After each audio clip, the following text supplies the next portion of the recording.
Hello everyone, today we will react to a video where a Muslim Sheikh bravely saved his student from humiliation for debating the Christian Prince. Let's see how the Sheikh respond to the brutal questions of the Christian Prince. Let's watch this. Yes, Abdul. What's up, dude? You want to speak to me as a man, or I will hang up on you? And I warn you, if you want to insult me, as usual, I'm going to insult your prophet. So I'm just giving you a warning. So I'm gonna give you a warning too, because you're cursing the prophet, you're cursing Allah. I don't care. You are calling me. I'm not calling you. If you cannot handle it, don't call me. It's up to you. You insult me, I will insult your prophet harshly. So Go ahead. the warning is delivered. Now, why Allah He promised the Jews to go and take the land which is called the Holy Land, Israel? Do you have an answer for that? Israel. Hmm. Israel. What is Israel? Explain. I don't know. Ask Allah. Ask Allah. Here Allah He says to the Jews, all people, go and attack the land, the Holy Land which Allah assigned to you. You tell me, where is the Holy Land which Allah assigned to you? Is that Mecca? Holy Land is Israel, Jerusalem, and the Holy Land is Mecca, Medina. Okay, those are all holy lands. You get it? So Allah ordered the Jews to take Mecca. At the time when Islam came as a religion to the Arab world, and at that time after Prophet Jesus, peace be upon him, and when Muhammad, peace be upon him, he came as a prophet to those mushrikeens in Mecca, at that time. So after that, when Islam grew, and Muhammad he did hijrah to Medina, and Muhammad went, after that, all the fights and everything, all the jihad. I don't know if you are listening to my question, my friend. You are talking about things I did not ask you. So after that, all those Jews and Christians, they accepted Islam. Most of them didn't accept Islam. Most of them.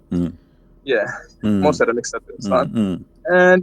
And the Bible that you have now is not the Bible that was there at the time of Muhammad, peace be upon him. So you get it? I got it. So why your prophet he swear? Why your prophet he swear by the Bible? At that time, the Bible was a real Bible. It was the Bible. So in the time of Muhammad, the Bible was real. It was word of God. Yeah, of course. Okay, so that's mean what is the need of Muhammad to come if the people are not corrupt and still they are following the true Bible then? Okay, listen. People at that time they were not following the teaching of Torah and like what? And the Bible. Like what? Are you following the teaching of the Torah? I am. Listen. Okay. So do you respect the Sabbath? Isn't that your faith? That as stated in your Bible, that the Lord of Israel and the Lord of mine, said Jesus says mine is one Lord. Okay, is that your faith, right? And you get it, right?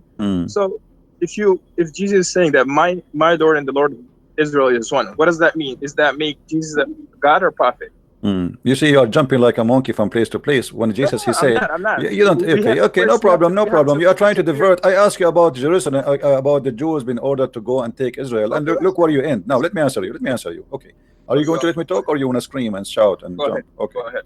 Jesus, when Jesus speak, we don't take a sentence and we say Jesus said this only. You have to take what he said before and what he take after. So do you accept what is mentioned in that chapter, all of it, or you accept only that sentence?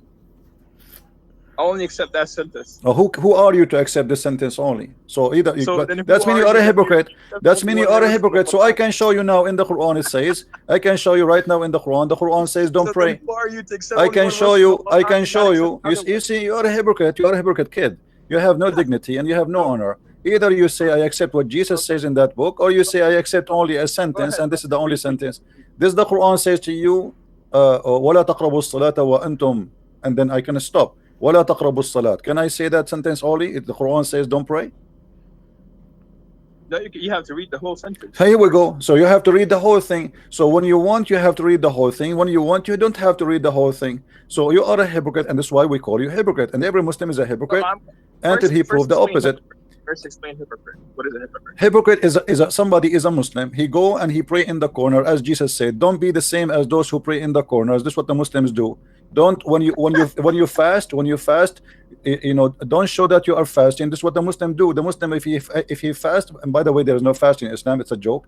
He have to tell everybody he's fasting. If you want to pray, brothers, I have to go and pray. He go to the corner, he open the windows of his house, and he go to the balcony to pray. So everybody, all the neighbors will see him that praying. And not only that, sometimes even you will see a taxi driver going in the top of his car. So everybody in the neighborhood will see that Muhammad Abdul is praying. Islam is a hypocrisy, and your prophet is a hypocrite, and we can prove it. Did your prophet, he ordered the Muslims not to have sex with their wives when they have, or not to get close to them when they have their period?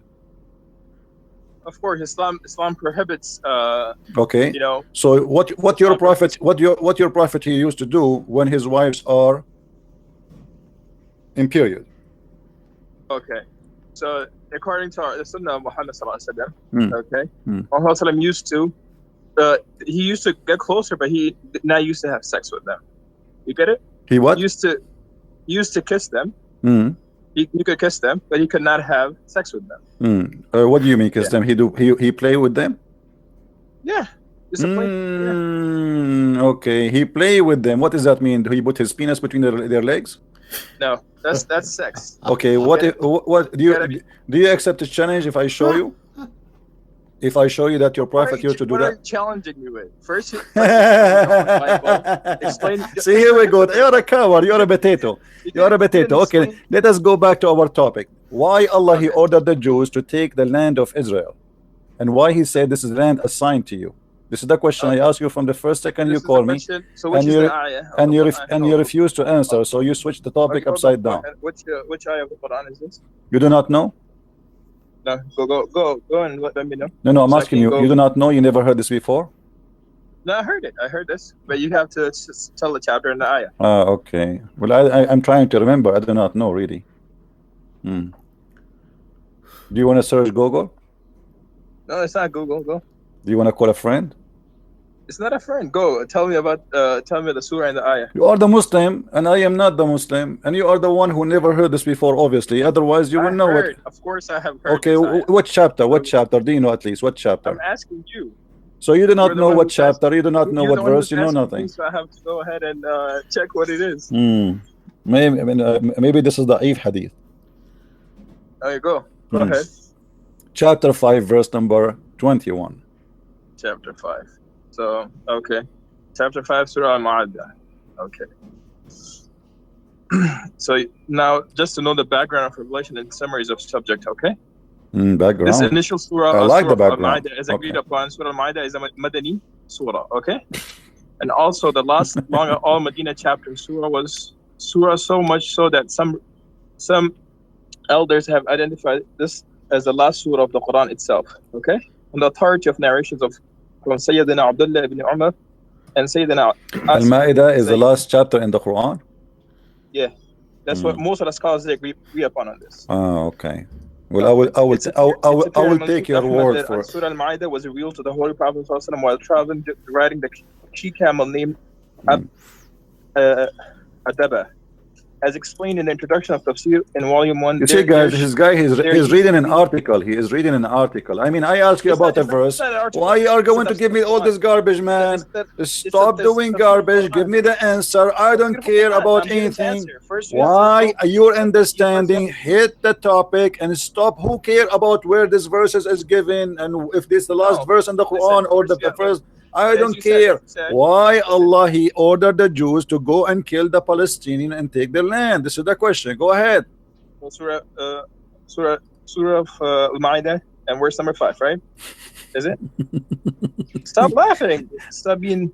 If you don't want to listen to the background of the surah, okay, and you're trying to go ahead and scream like a donkey. So what's the matter? Did you say a donkey to me? Did you say a donkey? Did I say to you, if you insult me, I will insult your prophet or not? Did I give you a warning? Okay, sorry about that. Okay, did your prophet marry a woman, her last name is donkey, yes or no? Okay, read. No. Did your prophet marry a woman, her last name is donkey, yes or no? Listen. Did your prophet that his last name himself is a dog, yes or no? You wanna read the ayah or not? See, here we go. So don't call me names. I mean, your prophet is a son of a donkey, so the son of a dog, and his wife, she is a daughter of a donkey, and yet you call me donkey and dog. Don't go there. You have a house made from a glass. Your prophet is a son of a zoo. Now go and answer the verse. Why Allah he order the Jews to go and take the land which is called assigned into you, which is the Holy Land? Go ahead. Which ayah is this? Here we go. Yeah, I'm asking you that. I told you, chapter 5, verse number 21. 21, okay.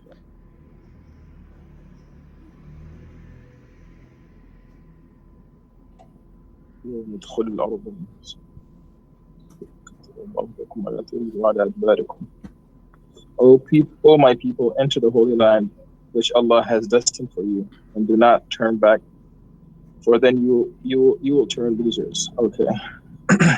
The saying of Sayyid, this is the saying of Sayyidina Musa alayhi salam in the first 20 verse, which has an introductory remark to the divine command, which appears in the following verse 21. In the words, O my people, enter the Holy Land, which Allah has destined for you. Which is the Holy Land? Apparently, commentators differ about it. Some say. Are you going to read for me an article? Are you going to read for me an article? Stop reading Google, man. Give me the answer. You can read. You can read. Everybody can tell you. Or read an article. Be a man and tell me. Give me the cream of the cook. What is the answer? You can read by your in your eyes, in your heart. Give me the answer. This was at the time of Musa alayhi salam. Okay. Well, you are very smart, guys. He is very smart. This is in the time of Musa. For sure, it is Musa who said to them that Allah told him. We know that. Allah told them. Okay. You were saying, why did Allah tell him? You were asking this question. Yeah, why he ordered them to go and kill the Palestinian? Whoever lived there, supposedly the Palestinian, right? Allah, he ordered the Jews to go and slaughter the Palestinian. Why? Palestinians now? You were talking about nowadays. So you're not talking about back then. You got to go back. My friend. It doesn't matter. This is a land Allah he assigned to them. No, it doesn't matter. What a change. It's the same people. Allah he assigned this land. Okay, show me. Hold on. When Allah he said, does it make a difference between if Palestine at that time and Palestine at this time? They are a human being and they are called Palestinian. Why we can kill them at that time, but we cannot kill them at this time? Explain to us. Listen, Palestinian, that time there were not Palestinians there. Before there was Jews. There was no Palestinian at that. So who is the one? So it's not Hamas was not there. I agree with you. Those are Arab. Those are not Palestinian. So who is the one was living there? Who was the one living there? Those were Jews. The Jews attacking the Jews. So Allah he ordered the Jews to go and kill the Jews. Are you talking about? Are you saying this is the time of Musa alayhi salam? I know Allah he ordered Musa to go and attack the land and launch jihad on it and take it. Who is the people who live there and why he want to kill them? Why Allah ordered him to go and kill them? Those people are idolaters. They didn't worship Allah over there. So if they don't, own Jews, okay. Musa alayhi salam took his own Jews back into those were the Muslims at that time. Okay, Musa alayhi salam took his. They are Jews or Muslims? They are Jews or Muslims? Those were Muslims. So why the Quran called them Jews? Why the Quran called them Jews? Why the Quran called them Jews if they are Muslims? So we call them Jews because what happened to them was they associated partner with Allah Jalla Jalaluhu. But during the time of Moses, they are called Jews still in the time. You are like a machine. During the time of Moses, Allah he called them Jews. Okay, so their name is called Jews even when they are with Moses. So how you say to me because they start associated with somebody else, Allah called them Jews? This is a false argument. And by the way, there's a guy, his name is Mimi Hijab. I don't know if you know him. He said that the Jews for 4,000 years they never associate anyone with the only true God for 4,000 years since the time of Moses. So are you saying he's a liar? I didn't get that. Go again. There's a guy, his name is Muhammad Hijab. He was debating a guy, his name is David Wood, and you can watch the video. He said that the Jews for 4,000 years, they've been instructed. This is how he say it. I'm just trying to copy the Islamic way. So for 4,000 years, they are instructed to worship one God only and no one except God. So how you say to me that the Jews they associate with God, other God? If you're a brother, Muhammad Hijab, he says for 4,000 years they never associate anyone. The history behind Jews, right? Jews, they were first So Jews first they're under the ruling of King Pharaoh, if you know that, right? King Jews who? at that time. King who? And when Musa alayhi salam, King who? Musa alayhi salam, Pharaoh. Is that the name of the king? Pharaoh, we call him Pharaoh. Okay, what is the name of the king? There's many Pharaoh. Which one? We don't mention. I don't mention the specific name. I'll mention just the Pharaoh. No, the fact the Quran think that this is his name. So the Quran says the Pharaoh as a name. Not the Quran does not acknowledge that there is many pharaohs. Most of the people at that time, they will call their own selves Pharaoh. No, only Pharaoh is a king, is a title for a king in Egypt. There's no other Pharaoh. Don't play games. That's what I'm saying. Okay, but why the Quran do not know the name of the Pharaoh? The Quran think that Pharaoh is the name. Now this is not our topic. Why Allah He ordered the Jews to go and take the land? You said because they are not worshiping Allah. Is that correct? Of course. Okay. So you are saying to me. So you are saying to me. So you are saying to me now. Allah. Okay. I will go with you. I will go with you. Okay. I will go with you. At that time. I got it. I will go with you. So according to you, if somebody don't believe in Allah, we have the right to take his land and to slaughter him. No. This is what you said. I said to you, why Allah ordered. What do you mean? Allah He ordered them. Listen, I asked you why Allah He ordered them. I asked you why Allah He ordered them to go. He said at that time those people they weren't worshiping Allah, so we can take their land and we can kill them. So you gotta go back to Surah Al-Kafirun. What does Allah says in Surah Al-Kafirun? I like Al-Kafirun. Are you sure you want to show Al-Kafirun? Yeah, go ahead. I don't know. I don't think you will like it. Al-Kafirun is the most stupid verse proving Muhammad to be a false prophet. Why? Look at this. Look what Muhammad says. Okay. Say, okay. Say, O disbelievers. So say, O disbelievers. Okay. Okay. I will go because this I have a. You don't remember it, do you? Let me. I remember it. Not I worship what you worship. Like what we worship, you should. That you worship, we don't worship that, okay? وَلَا أَنْتُمْ عَابِدُونَ مَا أَعْبُدُ. And not you are worshippers of what I worship. Okay? وَلَا أَنَا عَابِدٌ مَا عَبَدْتُمْ. And not I am a worshipper of what you worship. Get it? So if you worship Jesus, or someone worship an idol, someone worships a son, we don't worship that. We worship who? You worship a black stone, okay. No. And not you are the worshippers of what I worship, and you are not the worshippers of Allah. So don't worship Allah. You worship whatever you want to worship. For you is your religion, and for me is my religion. So follow whatever you want to follow, and let us follow what we want to follow. Yeah, but this is abrogated verse. Abdul, why you are quoting for us? So this is when Muhammad was a potato. He don't have an army. When he have an army, he changed his mind and he said, I want to kill you all. Let me get you. But first of all, this chapter proving Muhammad to be a false prophet. Why? Because he said, I worship not what that you worship, but Allah is a common name between them, and both of them they worship. The family of Muhammad, they worship Allah, and Muhammad he worship Allah. So how he would say, I worship not what you worship? Isn't it the pagan Arab, they worship Allah too? They are mushrikeen. Mushrikeen does not mean they are not worshiping Allah. The fact they do worship Allah, but they have beside Allah intercession. So they have idols, little idols like the black stone, and they think by kissing it they are getting close to Allah. So yes, Muhammad and the pagan, they worship the same God. His name is Allah. Number two, he said, I will worship not that which you worship, nor you will worship that which I worship. And this is a false prophecy, because all those who was he talking to, they became later Muslims. Umar ibn Khattab was against him. Abu Sufyan was against him. Many of those who they are, Khalid bin Walid was against him. So he was saying that to them, but later they became believers. So he made a false prophecy. And then he says, and I will not worship that which you worship. But the fact we know that in the chapter where it's speaking about the Satanic verses, that Muhammad he bowed down and he worshipped the idols, and he said that the three daughters of Allah, their intercession is a must. So yes, he did worship what they worship. And then he continues saying, nor you will worship which I worship, which is proving that Muhammad have nothing to say. He's repeating the same sentence again. To you, you have your way. To mine, I have mine. To you, you have your religion. I have my religion. But let me show you how funny and stupid, additional to that, this verse. Imagine I say, oh, those who you reject hummus, I eat not what you eat, and you will not eat what I do eat. and you will never do eat what I eat, and I will never do eat what you eat, because you will not do eat what I eat. I have my hummus, you have yours.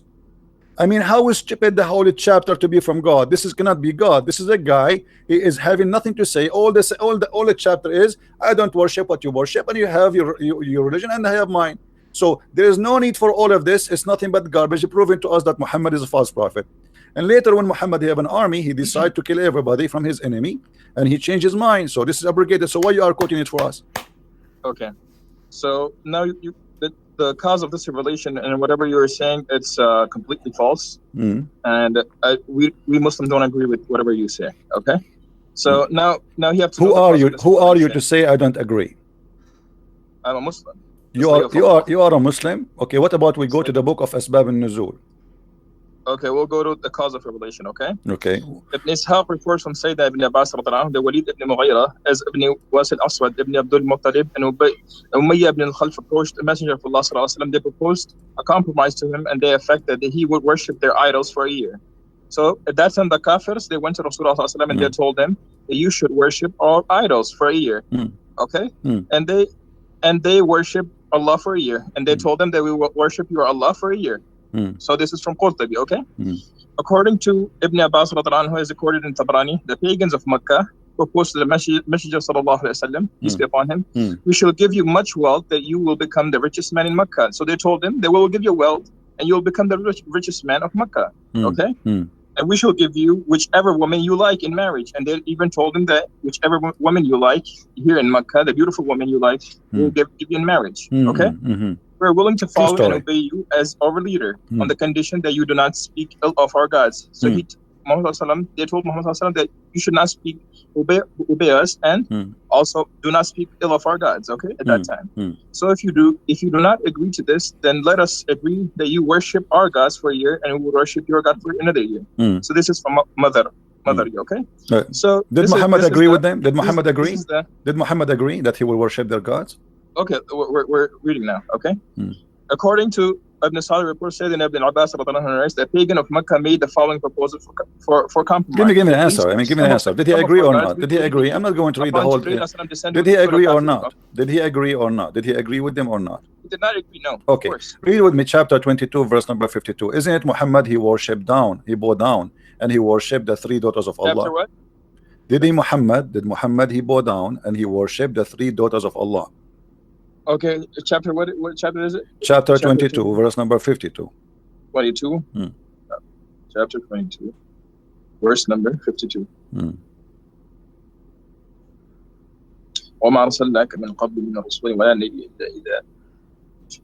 Okay, so and we sent before you a messenger and not a prophet, but when he recited through the shaitan in his recitation, but Allah abolishes what throws the shaitan, then Allah will establish.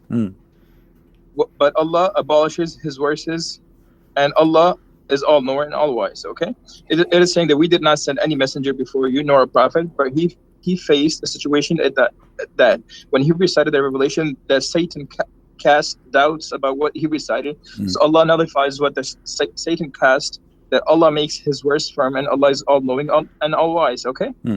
So let us see what happened. Let us see what happened. Okay, you quote for me the chapter 109. It says that you have your religion, I have mine, and I will not worship what you worship. But as we see here in chapter 22, verse number 52, okay, Muhammad, he bowed down to the three idols of Allah, the three daughters, and he said that according to Muslims, that shaitan he threw in his mouth, and he said the following sentence in his tongue. He said, these are the mighty grants, the Gharaniq, which means the high-flying daughter of Allah. Their intercession is hoped for. And when Quraysh heard this, they were very pleased. And then the prophet, he bowed down, and all the pagan with him, they bowed down. So Muhammad again is a false prophet. He said, I worship not what you worship, and you worship not what I worship. And later we find Muhammad bowing down to the idols of Quraysh, and he is not saying not only bowing down in front of them, he is saying their intercession is a must. The mic is yours. Okay. So I'm going to read you the commentary of this ayah, okay? I'm reading the commentary in front of you. It's in the screen. It's a book, Asbab al-Nuzul. Okay. So, min Rasul wa Nabiyya, any messenger of and any. This shows that a prophet, chapter 22 and ayah 52. Okay, and the Nabi carried different word Rasul meanings, though there is no consensus as the precious nature of difference. For our purpose, it is enough to understand is a person whom Allah Nabi designated with a mission to reform his people, and who receives his revelation from him. He may receive a scripture, a code of law, or he may be commanded to convey a message of an earlier book. And alayhi salam, code of laws. Sayyidina Musa belongs to the first alayhi salam, and Isa alayhi salam. My friend, are you going to read for me a book? I want an answer. What are you doing? Read for me an answer. I'm reading no, you are reading the whole thing, my friend. Come on, give me an answer. Why Muhammad he bowed down to the 3 daughters of Allah? You said to me the chapter of Al-Kafirun is coming from Allah, and Allah is the one who's talking, and he said to him, Allah, he's saying, not Muhammad, that you will not worship what they worship, and they will not worship you worship. But as you see, he did worship what they worship. So Allah made a false. That he go down to the 3. It says in the front of you. It says in the front of you. So here we go. It's in the front of you on the screen, and all of them they bow down except a guy. His name is Walid ibn Mughira. He could not bow down because he is so old. So all of them they bow down. All of them they bow down. What are you reading this from, though? This is the book of Asbab al-Nuzul. We can read from different book, but because this is in English, I'm trying to show people we can read it in Arabic too. But this is the book of Asbab al-Nuzul, and saying it clearly that Muhammad he worshipped them and he bowed down in front of them, and then later Surah ayah number 52. You're reading that, right? Yes. Am I correct? Yes, and this is the official government website of the Kingdom of Jordan. This is not a private website at tafsir.com. Okay. So your prophet he bowed down to the idols and he worshipped them, and he praised the 3 daughters of Allah because they are very sexy, and he says their intercession is a must. Otherwise, if they are not sexy, why Muhammad saying their intercession is a must? The mic is yours. So you said that he I'm not saying remember, I'm not saying it's in front of you. I am not saying he did. I am not saying. This is your Islamic scholars, this is your Islamic history, and this is your statement. What's the name of the scholar? This is the book of Asbab al-Nuzul, Al-Imam al-Wahidi. We can change it if you want, no problem. Okay, go to Ma'arif al-Quran. Go to who? Ma'arif al-Quran. Read it for us, no problem. But in front of us, is that there's a problem with this one? Listen, from my understanding, Ma'arif al-Quran is the easier one for the audience to understand. Is it in Arabic? You get it? Is it in Arabic? It's in English. This is a moderate thing, right? This is like something written a few years ago. I never heard of this one. What is it called? Ma'arif al-Quran by Mufti Muhammad Shafi. What is Mufti Muhammad? Those are the scholars. What Mufti potato tomato? Give me Zakir Naik too. What's wrong with you? This is Imam al-Wahidi. We are talking about people who wrote centuries and centuries ago. The elder of Islam, not a potato who is going in the YouTube now and making a false interpretation, try to defend. When you quote for me, you see, how come a second ago you said to me you want to read from Al-Tabari? Did you read from Al-Tabari a second ago? No, I didn't give you from Al-Tabari. I was reading from Ma'arif al-Quran. No. Before you said to me, you said Al-Tabari. I heard you saying the word Al-Tabari. Didn't you say Al-Tabari? Yeah, I did say that. Okay. So what's wrong with Al-Tabari? Why don't say to me Al-Tabari? Why don't say to me that the real scholars? Who is this guy? So here we go. This is the book of Asbab al-Nuzul. It's in English in front of us. Okay. And even the Quran confirmed the verse you read for me. It says that Allah will take what shaitan he throw in his mouth. So the Quran confirmed that shaitan he throw in the mouth of Muhammad. What he throw? That the 3 daughters of Allah, Allat and Al-Uzza, their intercession is a must. And he bowed down, and they bowed down with him.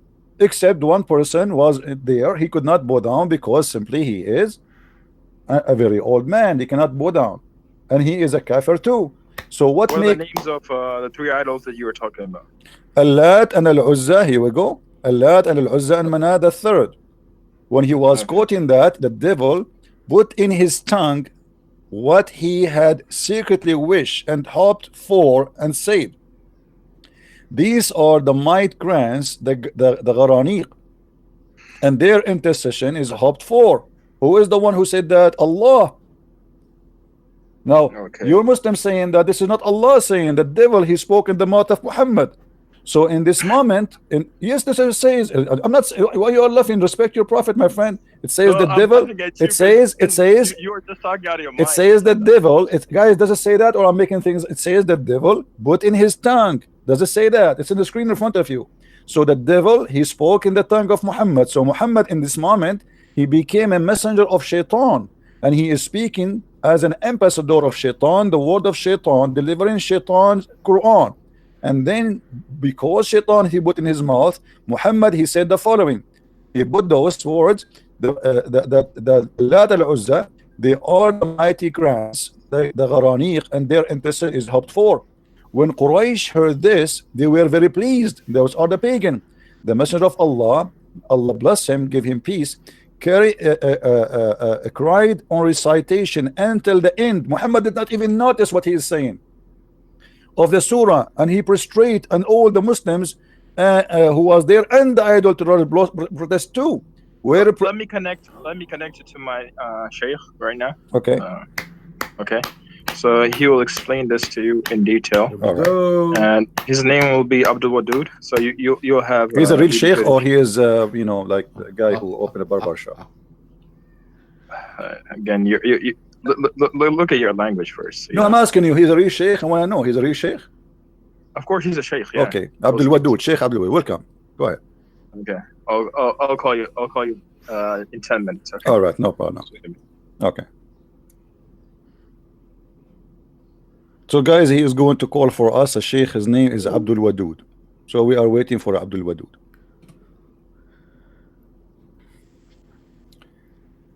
As you see, every statement in the Quran is a joke. Compare it together, you will find that there's something wrong and something stupid. How he say, I will not worship what you worship, and they will not worship what I worship, and later he worship, and later he bow down, and later he praised the three daughters of Allah.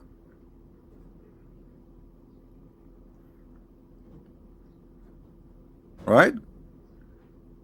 There is somebody in the text saying to me, don't waste your time, my friend. I am not wasting my time. Who said we are wasting our time? All of this is education for all of you, so you will learn how to get Islam busted. This is not a waste of time, my friend. Don't ever think so. All right? We are not, absolutely not, wasting our time.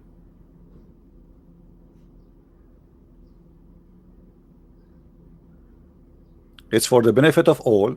So you Christian, you learn how to debate them. For me, I'm really sick of it. I do not need to talk about it. I'm not even debating them. You see, the Sheikh is going to come to call me. You will see. He will not. He will be. I mean, I'm not going to say a word will make him upset, but you will see what will happen. Just let us see what he will say. Nobody can debate me. I'm telling you. I'm not doing this to debate. I'm doing this as a training for the Christians. Islam is a very, very stupid cult. It's very easy to destroy it. But you have to have knowledge, and you have to learn how to work the logic of the Muslim, not your logic. Don't use your logic. Use their logic, because their logic is very useful. Why? Because it's very stupid. When somebody he fight you with a stupid logic, it's very easy to get him busted. Use their logic. Now, we are waiting for him to get us Sheikh Abdul Wadud. Please bring your popcorn. Sheikh Abdul Wadud is coming. I am assuming that you have a beard and etc. This guy, he got extremely hot, so he said, oh, this is getting really bad. I need to get my master, Sheikh Abdul Wadud. And now his Sheikh Abdul Wadud, he will say to him, what is the name of the guy? He will say to him, Christian Prince. He said, oh no, man, I am busy. I have to go and pick up the grocery now. Let us see if he will call me. Do you really think Sheikh Abdul Wadud will dare to call me?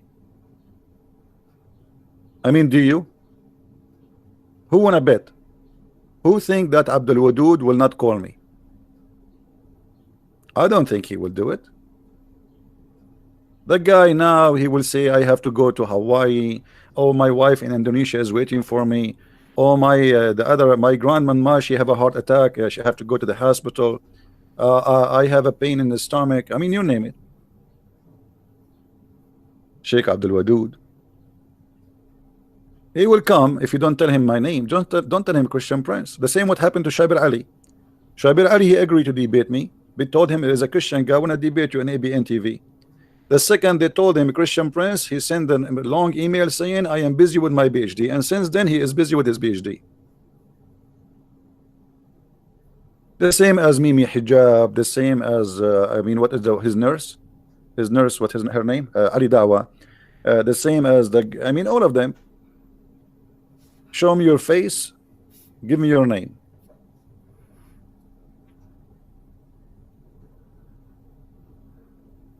All right. Well, we will not stay here. We will wait for Sheikh Abdul Wadud to call us. But as you see, going back, when we spoke about Allah, He assigned the land to the Jews. And the Muslim, they say to us that Allah is all-knowing, all-knowledgeable. If somebody want to be fair and he want to speak logic, if Allah is the one who assigned this land to the Jews, don't Allah knows that later this land will be full of Hamas? Don't Allah knows that the Jews don't deserve it? Don't Allah knows that later the Jews will be coming back to take their land, which is assigned for them? How foolish Allah is to give the Jews a land which they don't deserve, according to Muslims today. Why the Muslim today they call the Jews occupation if this is their land, as you see in the screen? And the funny, once I was debating another Abdul Wadud, Sheikh Abdul Wadud Dudi, and I asked him, is Jerusalem the land of Muslims or the Jews? He said the Muslims. I said, who is the one who built the land? He said the Jews. Who is the one who built Jerusalem? The Jews.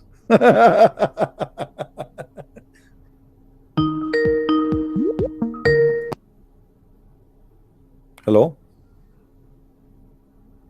Hello? Yes. Yes. How you doing, man? I'm fine. Is that Sheikh? Sheikh Abdul Wadud. Welcome, Sheikh Abdul. How are you doing, my friend? I'm good. How are you, man? I'm all right. Everything good? I'm very good. So I've been told by one of your students you want to call me and explain to me something about the Quran, if you don't mind. Yeah, I want to explain it. All right, that's wonderful. So what about the Prophet Muhammad? He recited that the three daughters of Allah, it is a must to ask them for intercession, and he bowed down to them. What do you say about that? He never bowed down to them. What he did was that at the time of, before the Prophet of Muhammad, peace be upon him, the people, what they were doing, they were worshipping nothing other. So, Messenger Muhammad, peace be upon him, was sent to tell them to not worship nothing other, and to worship only one Allah.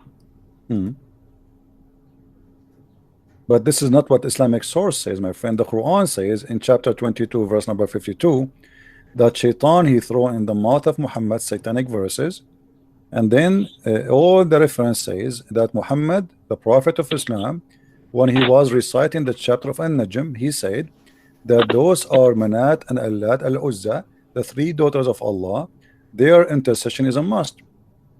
And he bowed down, and all the pagan bowed down behind him. And even the pagan, they said, we never saw a prophet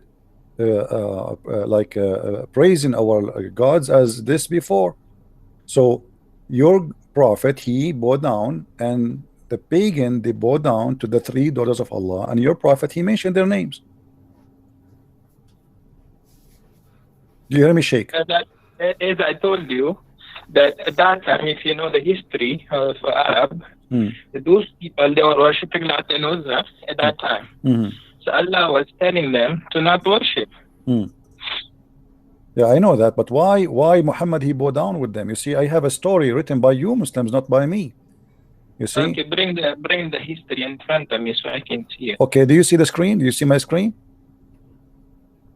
Just wait a minute, my student is working on it. Okay.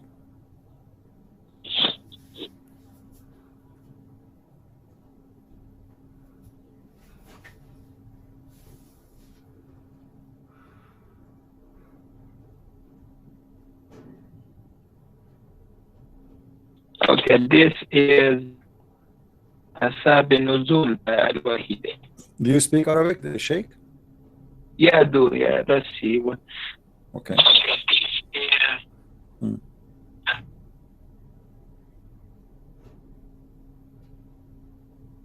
Okay. Let me highlight for you so you can see. It says here, you know.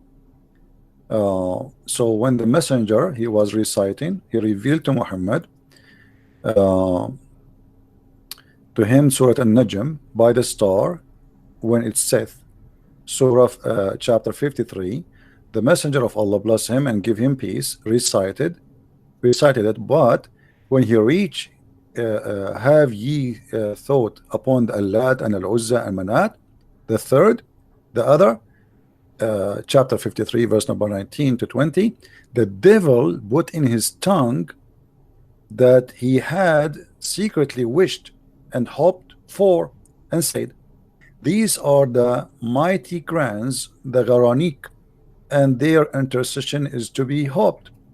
And then when Quraysh heard him saying that, when Quraysh they heard this, they were very pleased, and the messenger of Allah bless him and give him peace, carried on reciting until the end of the surah, and then he prostrated, and the Muslims followed, and they prostrate, and all the idolaters they're prostrated there too, and those all they were present, whether they are believers or disbelievers, all of them they bow down together except a man, his name is Al-Walid, because he was an old man. So your source, my friend, saying clearly that you're a prophet, he worshipped the three daughters of Allah, he granted them prayer, and he was teaching, claiming that Allah taught him to say that the three daughters of Allah, they are to be worshipped and ask for intercession. What do you say? If you look at the translation, right? The translation is telling you the messenger of Allah, Allah bless him, gave peace and care on reciting the end of the surah. So that means that he was reciting Quran and he went to sajda to Allah. He didn't do sajda to the Lat and Uzza. Yeah, but he mentioned already he mentioned that Allat and Al-Uzza, three daughters, he acknowledged them as their intercession is a must, and then he bowed down at the end, no problem. That was the problem. That was the problem at that time, that the Mushrikeen in Makkah, they were worshipping Lat and Uzza. And your prophet, he worshipped them, as you see, he mentioned their names. He was reciting the verses of Quran. Okay, what he said, he said that the three daughters of Allah, their intercession is a must, right? So you're a prophet. That was the must for the Mushrikeen in Makkah. Yeah, but he is the one who said that. He is the one who said. He said that was the must for the Mushrikeen in Makkah. No, so he did not. No, he did not say it's a must for the Mushrikeen. He was reciting chapter of the Quran. He was not reciting what they believe. He was reciting Quran, chapter of An-Najm. So he was reciting An-Najm, and he inserted in An-Najm that the three daughters of Allah, their intercession is a must. He is not saying, don't say that he was saying it's a must for them. That is not true, my friend. That is not to fabricate. Don't fabricate things some your prophet did not say. It's not fabricated, brother. I think you have a lot of questions about Islam. I think you are questioning Islam by so much that you have read everything. Good. So that's well done for you. You have read it, but you have not read it with a scholar of Islam. So you need to sit with a scholar and learn from them to teach you the Quran and Hadith in detail. Okay. So you can know what Quran and Hadith really is about. So you're asking me now to go and learn from the scholars. I thought you are a scholar, you are a sheikh. Yeah, that's what I'm saying to you. So as long as you are a sheikh, why you are changing what is written there? It says that the prophet, he said that the three daughters of Allah, the Gharanik, their intercession is a must. At the end, he bowed down, and all the pagan, they want to bow down together. And not only that, the people of Quraysh, they said, we never heard Muhammad creating our gods as much as good as today. So here we go. He agreed them. He said their intercession is a must, and he bowed down at the end, which means he bowed down for whatever he said. Whatever he said in that chapter, he bowed down and he started worshiping. He said that the three daughters are included in his prayer. He pray. He's saying, reciting Quran, and then he says the three daughters of Allah, their intercession is a must. and then at the end he bowed down. He bowed down for what? For every word he said before he bowed down. So yes, he bowed down to the idols, the three daughters, and as you see, even the Quraysh, suddenly all of them together, they are worshiping the same God. And not only that, they said Muhammad, he never mentioned our gods as good as today before. And this is why people, they thought that Muslims and the Arab, they became united because now they are worshiping the same God, and it is Allah, and it is the daughter of Allah. So don't tell me go and ask the scholars. You claim to be a scholar, and this is a scholar. The one is talking here is a scholar, by the way. This is Asbab al-Nuzul. This is not my book. Abdul. So the thing is that you need to sit face to face with a scholar and have your question, in front of him. You are saying in this ayat or the Surah Najm, ayat number 19, that have you ever considered the idols of Lat and Uzza? And then about the third and the Manat, then is it that you have male and female, here Allah has females, and it's totally unjust division. And after that, there is nothing but the names you and your forefather have invited. Allah has sent down no authority attached to them.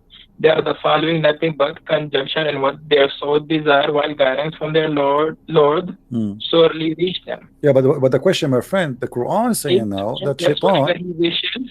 Yeah, but the Shaitan, the Quran, the Hadith says, the Quran says that Shaitan, he throw in the mouth of Muhammad satanic verses, correct? Shaitan was trying to do that, but Muhammad never listened. No, not trying. My friend, let us be honest. The statement in front of you, where it says he was trying, he was not trying, he was successful. As you see, it says here the devil he throw in his tongue. He throw already, and your prophet recited that. He did not try, it was successful. Your prophet, he said that the three daughters of Allah, their intercession is to be hoped for. So he was not trying, he did. When the messenger, read carefully with me, my friend, okay? Read carefully, please.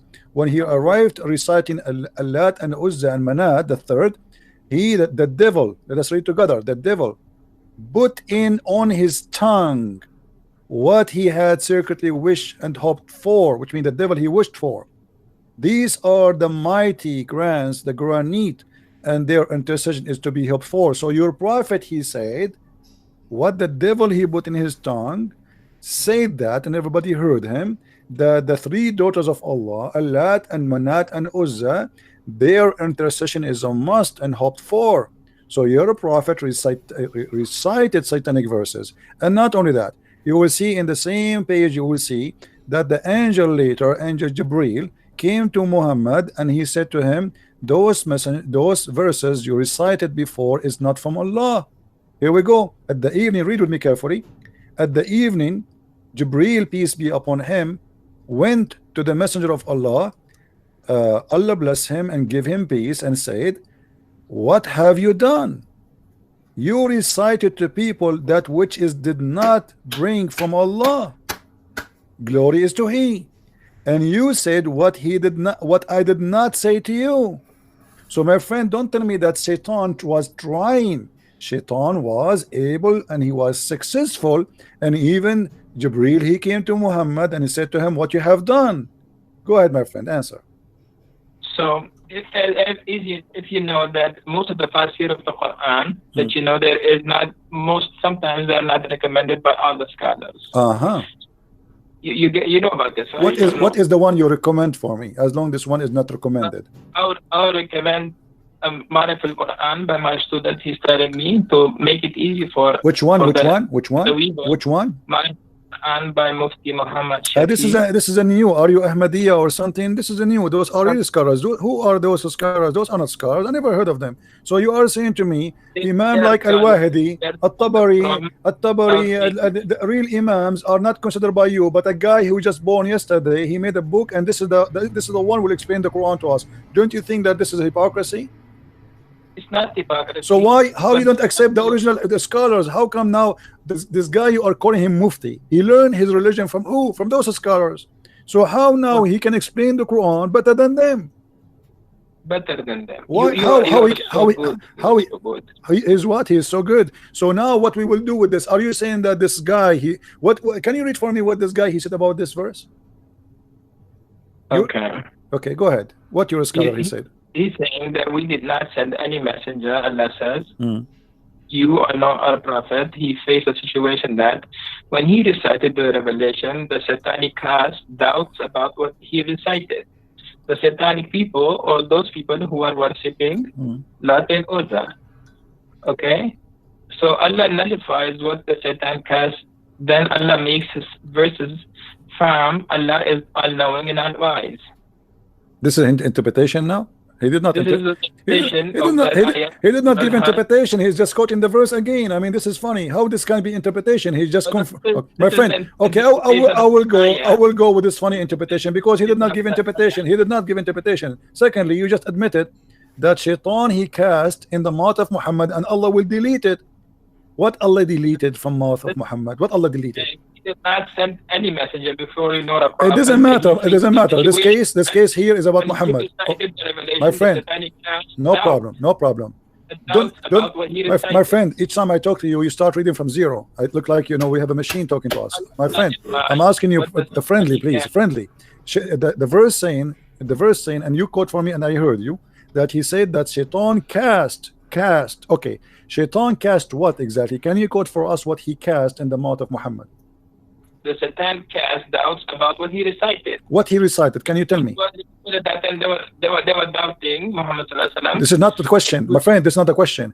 You just said Shaitan he cast in the mouth of Muhammad. The question is what he cast in the mouth of Muhammad. Can you tell me the words?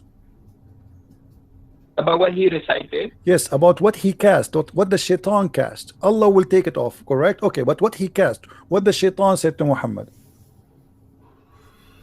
As you said in Surah Najm that Lat and Uzza was the people of Quraysh. They were worshipping Lat and Uzza at that time. This is not the question. This is not the question, my friend. I don't know what's wrong with Muslims. The second we ask them a question, they go in panic mode. I'm asking you friendly. What the Satan told Muhammad when he was speaking? What Satan made Muhammad? What he threw in his tongue? What is the sentence? Can you quote the sentence for us? So the Satan, they put nothing in the mouth of Muhammad. They were in the mouth of Muhammad. They were trying to put something of Lat and Uzza. Where you are getting this from? I mean, what do you mean trying? It says there that even the Quran says Shaitan cast, Allah will take it off. Not a trying. Who trying? It is Shaitan he cast in the mouth of Muhammad. Muhammad is from the Satanic people, or he is a prophet. He is a prophet supposedly. So the Quran confirmed that Allah cast in his mouth. Why you are changing the words? I'm asking you, my friend. I'm asking you. First of all, when you say to me, you hear me? Do you hear me? When you say to me that they are trying, you are corrupting the Quran. The Quran says it clearly that Allah will take what Shaitan cast in the Quran, not in the book of the pagan. The pagan is not. They are not following Allah anyway. They don't have a book. Come on. The verse says clearly, whatever Shaitan he cast, Allah will take it off. Take it off from where? From the Quran, not from the book of the pagan. The book of the pagan. You don't have a book. Okay, so that the Quran. My friend, do you have first the concept of God? Can you explain the concept of God to us? The concept of God? Which one? In Islam? No, the concept of God of Christians. Well, you want to change the topic? We'll go because the thing is, at first you don't know what to follow and what not to follow. Really? And you are the one who knows what to follow and what not to follow? Yeah. Okay. If you know how to follow and what to follow, why your prophet he kisses stone? For me, my God, he said, you asked me about the concept of God. It says, don't make images what is in heaven or in the sky, and not to worship anything except God. How Muhammad he kissed a black stone? Is that a concept of God to kiss a stone and to believe that it's a holy stone? Is that a prophet of God who says to him that I am going to protect you and you are masoom? And then we see that Muhammad receiving Satanic verses. Is that the concept of God to say that God is one, and then you say Shahada, which is contained the name of Muhammad and the name of Allah? How that can be one, but yet two on the same line, associating the knowledge of God and the knowledge of Muhammad? You say Muslims, you say Allah and His Prophet knows best. You associating the knowledge of God with the knowledge of a man. How you say that God is one, but knowledge of Muhammad is equal to Allah knowledge? How you say that God is one, but Allah, He wrote the name of Muhammad in His throne? How you say that the name of God and you say Allah is one God, but then you say to me that Allah, He says, if I want to take a partner, I will take it from our kind. How Allah is going to take a partner from His kind? Can you answer me? Okay. Now the mic is mine, right? Go ahead. Okay. So at first you said the black stone. The black stone is, if you know, that there was a fight at the time of Quraysh, where Prophet, peace be upon him, he took all the leaders of the Quraysh and took the stone towards the Kaaba and placed it there. And people will go around the Kaaba, make tawaf of the Kaaba and kiss it. Okay. Right? Okay. So your Prophet is following the pagan, you mean? He's just kissing it the same as the pagan before him? So if you know that Prophet Muhammad, peace be upon him, he became prophet at the age of 40. Okay. He was a Nabi before from his birth, but he became a Rasul at the time of age of 40. Okay. When he would go around the Kaaba, he would kiss the stone because this stone came straight from Jannah. As if you know that this stone was whiter than the milk, and because people kissing it, it became black. And because most of the Muslims nowadays, they kiss it for the love of Rasulullah sallallahu alaihi wasallam. Okay. Can I make a comment, please? Can I make a comment? Can I make a comment? Yes. Okay. So you just said to me that you Muslims, you kiss it because the Prophet kissed it. But why the Prophet kiss it? Okay. So our Prophet, peace be upon him, he kissed it because it was made by Allah in Jannah. Okay, but you just said to me, my friend, hold on. But you just said to me, we kiss it just because the Prophet kissed it, which means you are saying we don't kiss it because Allah He made it. We kiss it just because the Prophet kissed it. Everybody heard you, and that is a contradiction. Because if you are just kissing it because Muhammad kissed it, not because of anything else. Ayah of the Quran, Ati'u Allah wa Ati'u Rasul. Okay, no, it doesn't say actually Ati'u Allah wa Ati'u Rasul only. It says Ati'u Rasul wa Ati'u Allah, which means obey Muhammad first and then you obey Allah, correct? Okay. So how? If you know the ayah. Yes. So how you say Muhammad is a prophet when the Quran says you have to obey Muhammad first before you obey Allah? So that's the command of God. It's a command of God. How I know that this is the command of God? If God tells you to first follow Jesus and then follow God. My friend, how I know that this is the command of God, and why God He says obey a man first and then obey me? Shouldn't say obey me only because a man is a sinner and he can do bad stuff. Is Muhammad God? He don't do any mistakes. How you say to you? How he say to you? Obey Muhammad and then obey Allah. And why Muhammad first and then Allah second? How Allah can become second before? If you know that all the messengers of God, they are all masum, they don't have any sin, they are sinless. That's not true, my friend. Isn't it the Quran says that Allah He forgave Muhammad for the past sin and the coming sin? So are you saying to me Allah He did lie in the Quran? Listen first. You wanna listen to me, or you wanna keep on because you? I'm listening, my friend, but you are making a contradiction. I have to make a point before you change your mind, because it says in chapter 48, verse number 2, may Allah forgive to you your sin in the past and your sin in the coming time. So how you say to me Muhammad is ma'soom, but the Quran confirm that Muhammad is a sinner? Allah is telling through the mouth of our Prophet, he's telling us that Allah will forgive the sins of those who accept Islam. No, that's not true. Not true, my friend. Chapter 48, verse number 2 is speaking specifically about Muhammad. So please, if you are a sheikh, you know, I accept from you a decency and honesty, not lies. Are you fabricating the interpretation for the verse, making it about the Muslims? This is about Muhammad himself, not about anyone else. Why you are, my friend, changing the meaning? I don't want to say the word liar. I promise myself to speak to you in respect, but this is absolutely false what you said to me. This verse only about Muhammad. What are you talking about? Chapter 48, verse number 2. 48, verse number 2. Okay. Al-Fatih.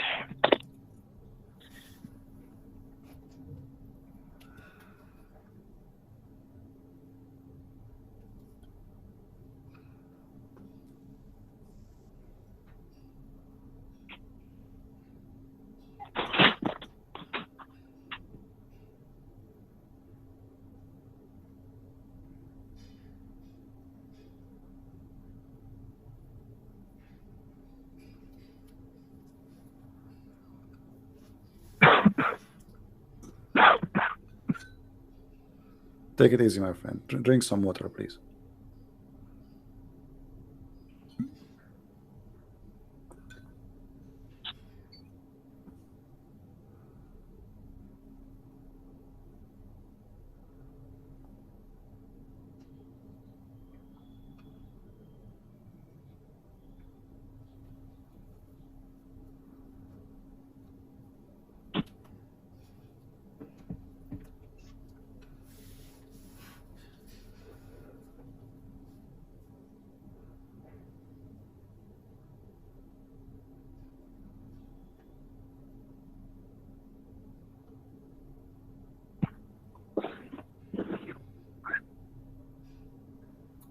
So if we go back to the history of this surah has been revealed when Makkah was fatah. When Muhammad he came back to Makkah and he forgave all the people of Makkah, all the people who did all the bad things to Muhammad, peace be upon him, at that time. Yeah, but this is about your prophet. The Quran confirmed that he is a sinner. So don't tell me that this is about the believers, not about Muhammad. So now we correct the thing. Thank you very much. So the Quran confirmed that Allah may forgive the sin of Muhammad and his in the past and the one to come. So how you say to me that the prophet protected, but yet he is a sinner? And the same time, that would be a contradiction, because how he says to us, obey Muhammad, he is a sinner, obey him. Obey him, whoever obey Muhammad, obey me. But now I have to obey a sinner, that will make me obeying God. But if you are a sinner, that means I have to obey any sin you do, because you are a sinner, you are not perfect. Are you Muslims saying that Muhammad is a perfect God, but he's a man? We're not saying that he's a God. Okay. We're saying the prophet of Allah. Okay, but you are saying to me, he's ma'soom. What ma'soom mean? Ma'soom does not make mistakes, correct? Yes. Okay, but how he don't make mistakes, but he do sin? Sin is a big mistake. Sin is a big mistake, not a mistake.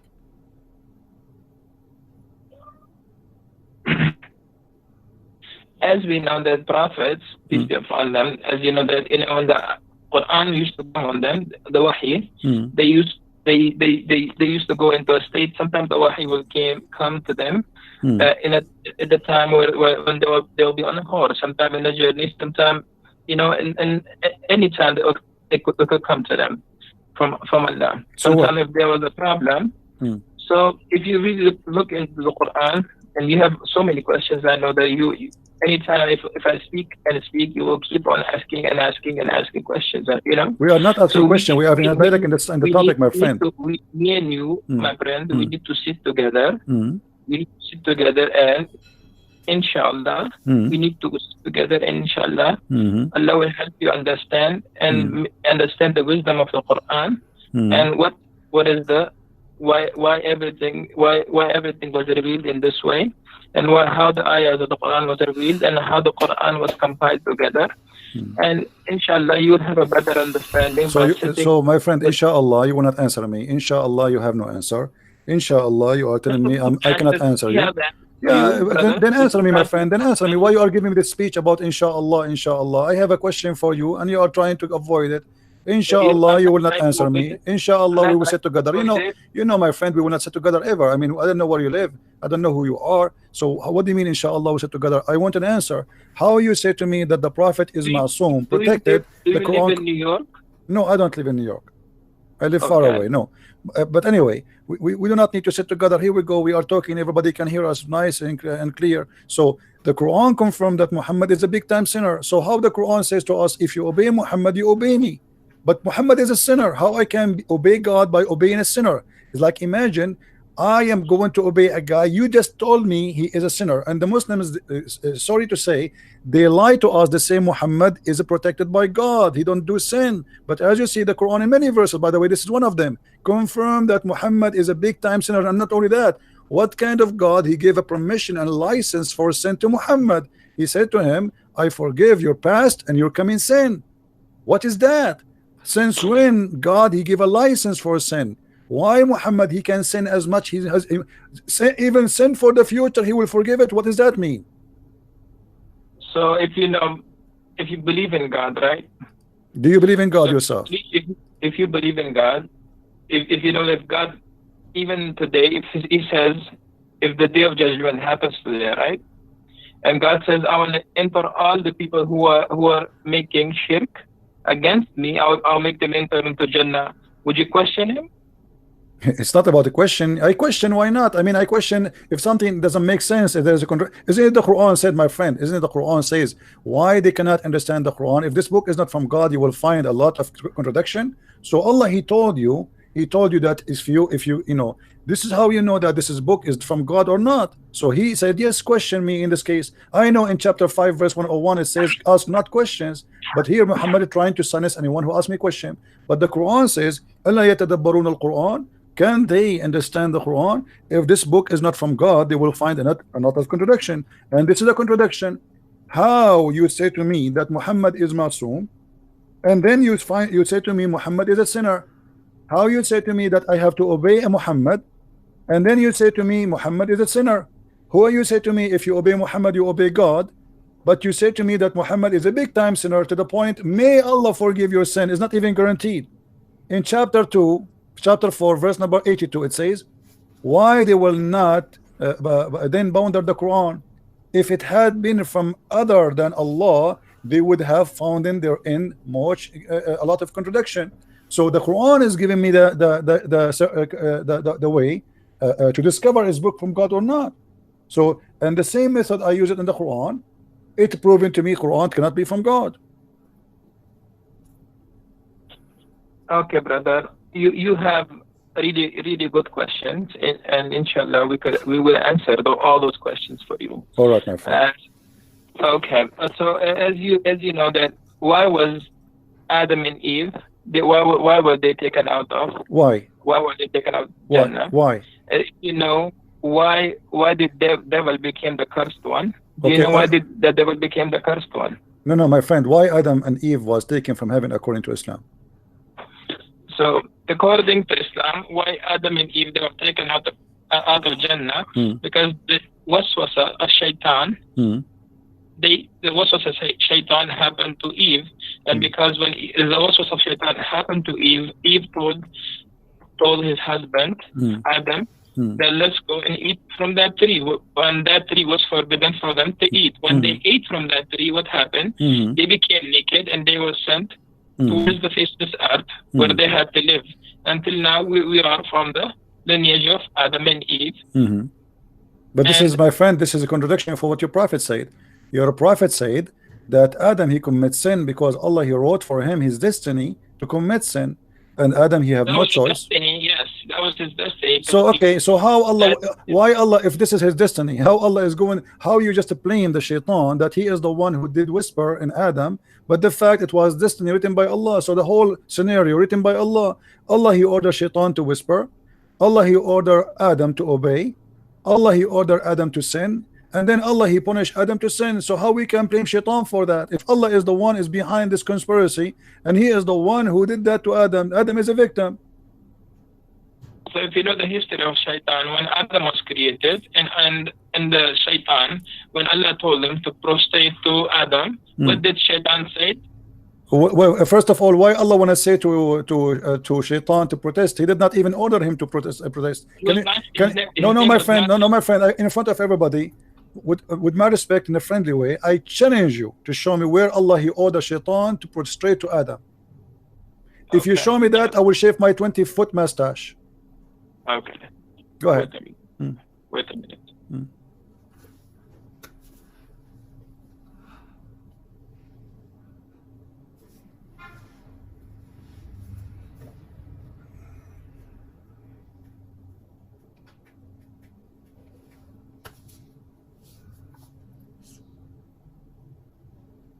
Do you want me to help you? You can go to chapter 2, verse number 34.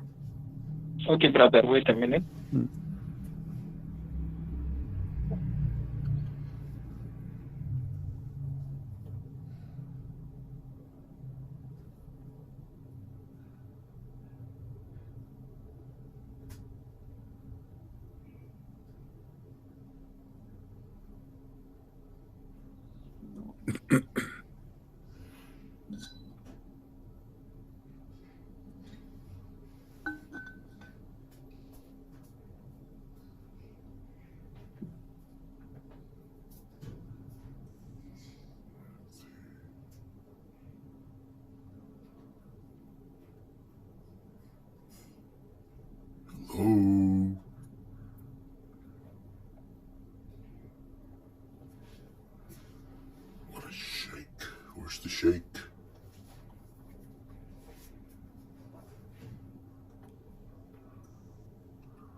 Do you feel like calling a friend or somebody?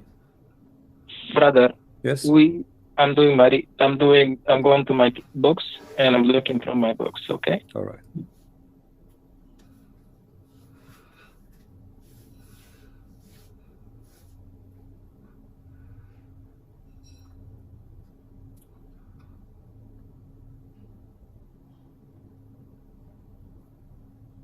Hello, Sheikh.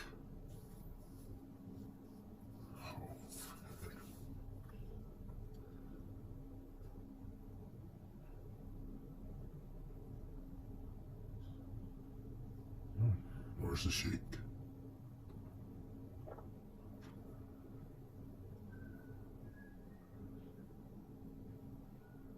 Where is he?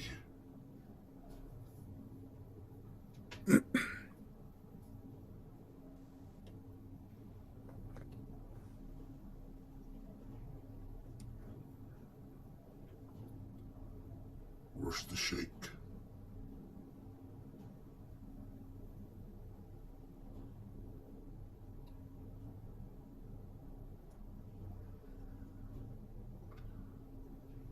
Oh my God.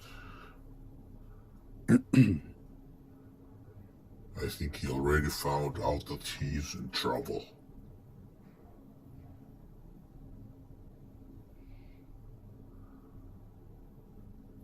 I would like you, by the way, to read my books in case you like to educate yourself. You can get them from Amazon.com. Yeah, brother, I will read your books too. Yeah, you can search in Amazon for Christian Prince, and you can find my books. You have all your questions in your book. Oh, I have answers for the questions, not only questions. I answer the questions in my books. Yeah, sure. Go ahead and read them. Okay. Okay, brother.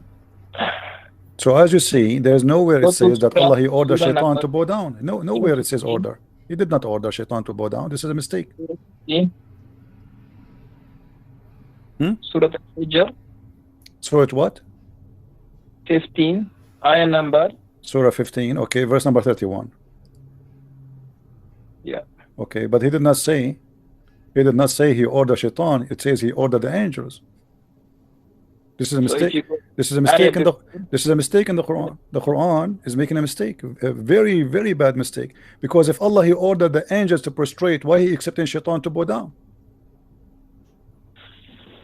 So if you know at that time, Shaitan was one of the person amongst the jinn. He was amongst the jinn that he was accepting all the messengers and he was listening to them. No, my friend. When I say I order all the cats to say meow, why am expecting the dog to say meow too? He is not a cat.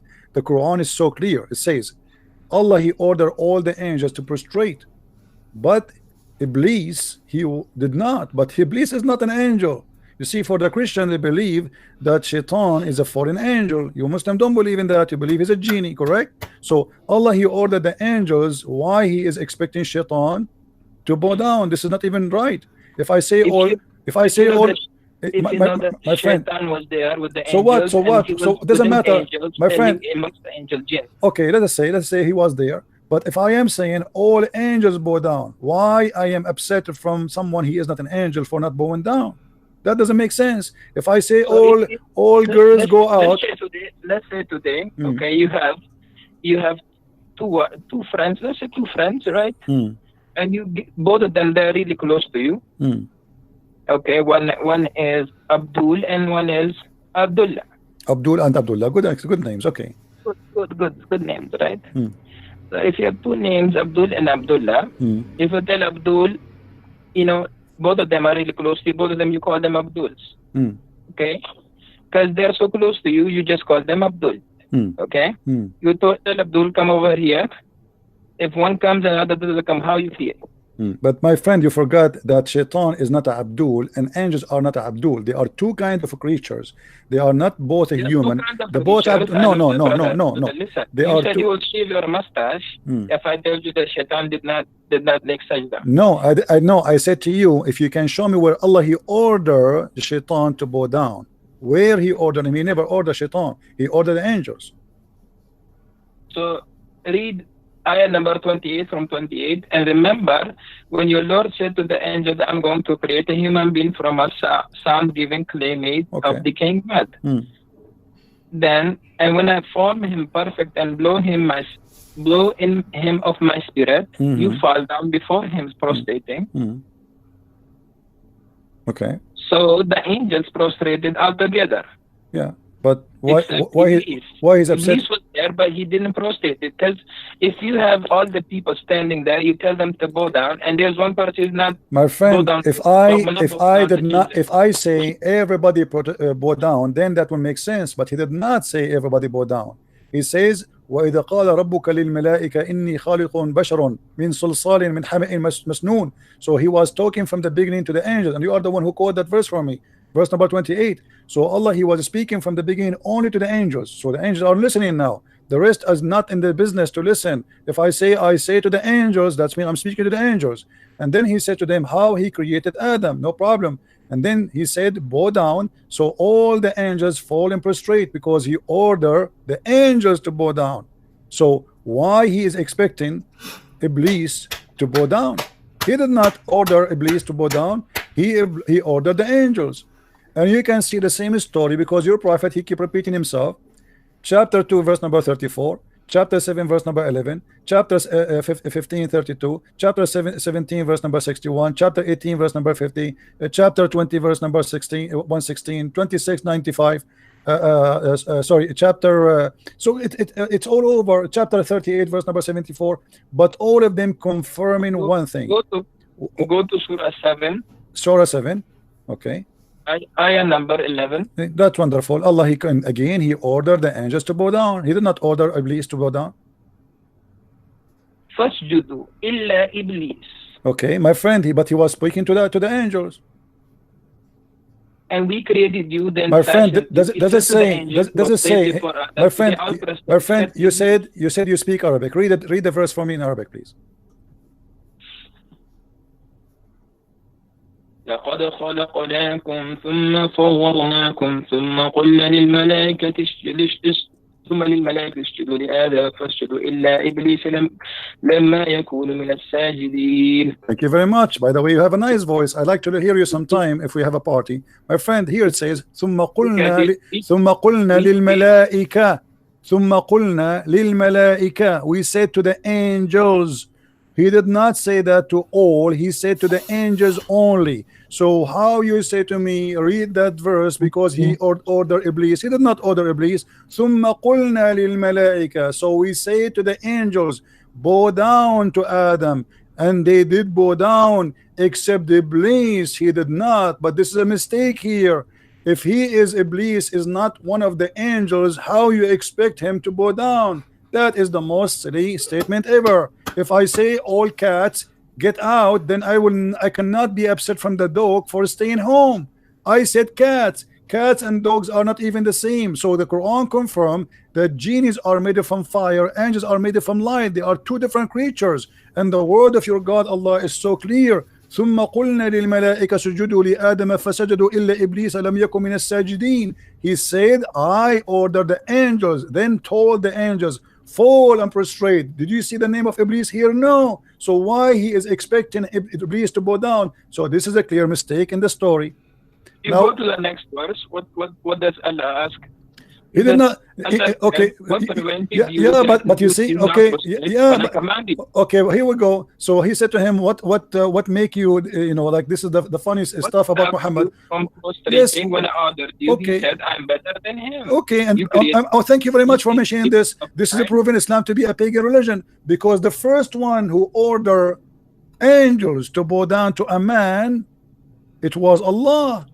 Allah obviously is a pagan god. He should not allow anyone to bow down to Adam, to human. Adam is a human at the end of the day. How you ask them to bow down to Adam if he is just a man? So the first one who started paganism, worshiping someone, not God, bowing down, because bowing down is an act of worship. And at the same time, he said to him, why you are not bowing down? Iblis, he's smarter than the God of Islam. He said to him, why I want to bow down to him? What I did, if you read the story, my friend, and you're supposed to, I'm assuming you are a sheikh, it was the angels who accused Allah, saying to him, are you going to create someone he would do mischievement? So Shaitan, the poor Shaitan, he did not even open his mouth. He did not say he would do mischievement. He was not involved in the story. So Allah, he said to the angels, okay, I'm going to get you busted. I'm going to teach Adam all the names. And then he brought them and he said to them, okay, Adam, before he brought Adam in front of them, and he told them, I will bring the things in front of you, and I want you to recite the names. They said to him, Allah, only you knows, only we know only what you taught us. And then Allah, he said to Adam, okay, Adam, tell them the names. And then Adam started reciting zucchini, potato, tomato, etc. And this is how Allah, he proved that he is all knowledgeable and the angels are wrong. So the whole story is about a fight between Allah and the angels. So what the poor Shaitan have to do with this? And then Allah, he proved to them that because he named the zucchini and the tomato and the potato, the names, supposedly that will mean his God, which is very silly. Because if I have a dog and I call him Susu, and I ask you what is the name of my dog, and you say to me, I do not know, that does not mean I'm God. I'm the one who gave him the name. What about we do it vice versa, the opposite way? What about the angel? He asked them, okay, name it, give it names, and don't tell me the names, and I will tell you the names, which means I know the unseen. So your God here is fabricating a story, Muhammad, and he is coming with a funny story. The angels fighting with Allah. And then he expected that Iblis, and then Allah, he ordered the angels to bow down to Adam because they said that he would do mischievement. And then Allah, he says to Adam, to Iblis, why you did not bow down? This is the most silly, funny story ever I heard in my life. Go ahead. Okay, brother.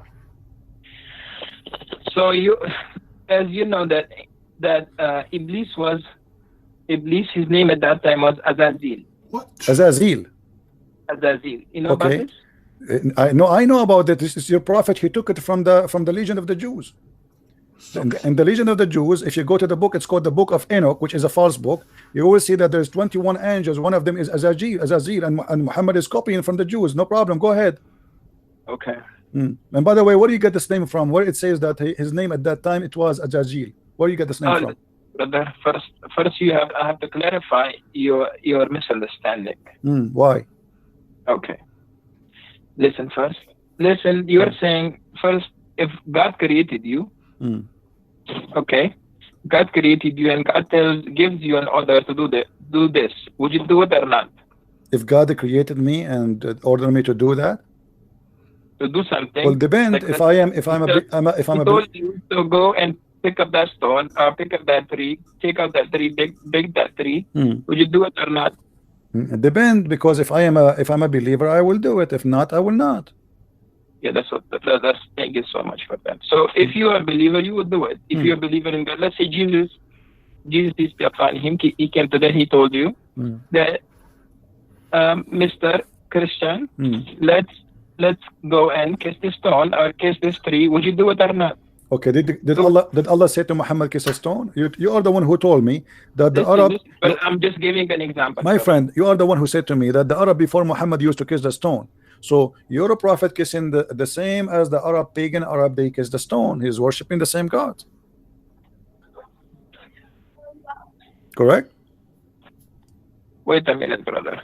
So you for something. My example was to you was that if Jesus comes today and tells you to prostrate to this tree, would you prostrate or not? If Jesus, he told me to a tree? He told a tree. No, I will leave Christianity. This is an example. Yeah, I'm telling you, if he said that to me, worship a tree, to bow down to a tree, I will leave Christianity. So why would you leave Christianity if you believe? Because he cannot be God. He cannot be God then, because he is asking me to bow down to idols. This is not cannot be from God. He's trying to check you if you're obeying him or not. No, my friend, God will not it tests me by giving me order to do sin. This is false argument. So you are saying to me that your God Allah, he wanted to prove that he is God. He ordered you to kiss a stone. That means he's a shaitan. You know, isn't it you? Is it, you know, it's like, okay, isn't it you? My topics to you is something. I'm staying somewhere else. You're going somewhere else. I'm telling you that if Jesus came today and tell you to prostrate to a tree, try to check if you are obeying him or not. No, you said I will not obey him, because that means he is the Dajjal, he is the false Messiah, he is maybe Muhammad. There's no way Jesus will order me to I have another question from you. Go, give me that. Try something better. A man comes down to you. In one hand he has Jannah, in the second hand he has fire. and this guy, he can kill and he will bring the person back to life. This guy can make a person poor and rich. And this guy claims to be Jesus. Would you believe it? No. Because the Lord, he said to me, it is the spirit. I have to examine it. So if he teach me false teaching, we don't only go only because somebody, the Messiah, he said that there is false prophet and false teachers will come after me. And even he says, not everyone says to me, God will enter the kingdom of my Father, but the one who do his will. And then they said to him, well, isn't it us? We did cast demon and we did miracle in your name. So people, they will come and they make miracles, but they can be false using the name of God. So my friend, that is not the proof that this is Jesus. The proof is his ethic, his teaching. Examine the spirit.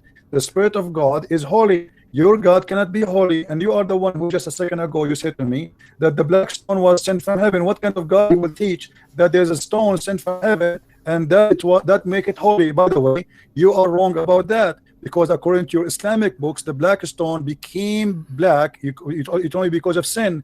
According to Islamic books, the black stone became black because women, they used to touch their vagina with their blood when they have period, and they place their hand inside the stone, and that is the sin. How it make it, because women at that time, they believe if she is not getting pregnant, obviously Allah Baal is upset and he is not making her pregnant. So what she do, she go around the stones, around the Kaaba naked. Men and women, they go naked. And you know that the Arab before Muhammad, even in the time of Muhammad, used to go naked around the Kaaba.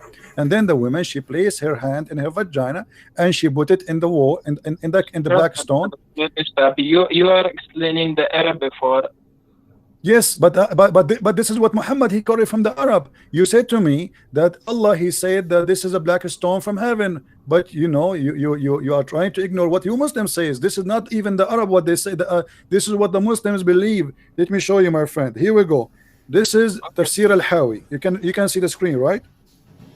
Okay. Oh, yeah. I see that screen. Okay. Tafsir al-Hawi. It says that this is your Imam saying, وجاء جبريل بالحجر الأسود من السماء, and Gabriel, he brought the black stone from the sky. And it says that Abu Qubais, there's a mount next to Mecca. I don't know if you've been there before. Next to it, a small mount, it's called Abu Qubais. The Muslim believe that Abu Qubais hold the black stone inside his belly during the flood of Noah, to save it from being drifted by the flood, because the flood of Noah covered all the earth, including the Kaaba. And then when the flood is over, فَانْشَقَّ عَنْهُ, so the black stone came over, and then it was hiding during the flood of Noah, and it was a white pearl from heaven. فَلَمَّا لَمَسَتْهُ الْحَيْضُ فِي الْجَاهِلِيَّةِ إِسْوَدْ, and when the blood of the women from period touched it during the pre-Islamic of ignorance, it became a black. Am I lying, my friend, or this is your books? Okay, brother. If you know the history before Islam came, the people, what they do to it, that's before Islam. You get it? Doesn't matter. This is a stone inherited from the pagan, and Muhammad adopted the same as he did with As-Safa and Al-Marwa.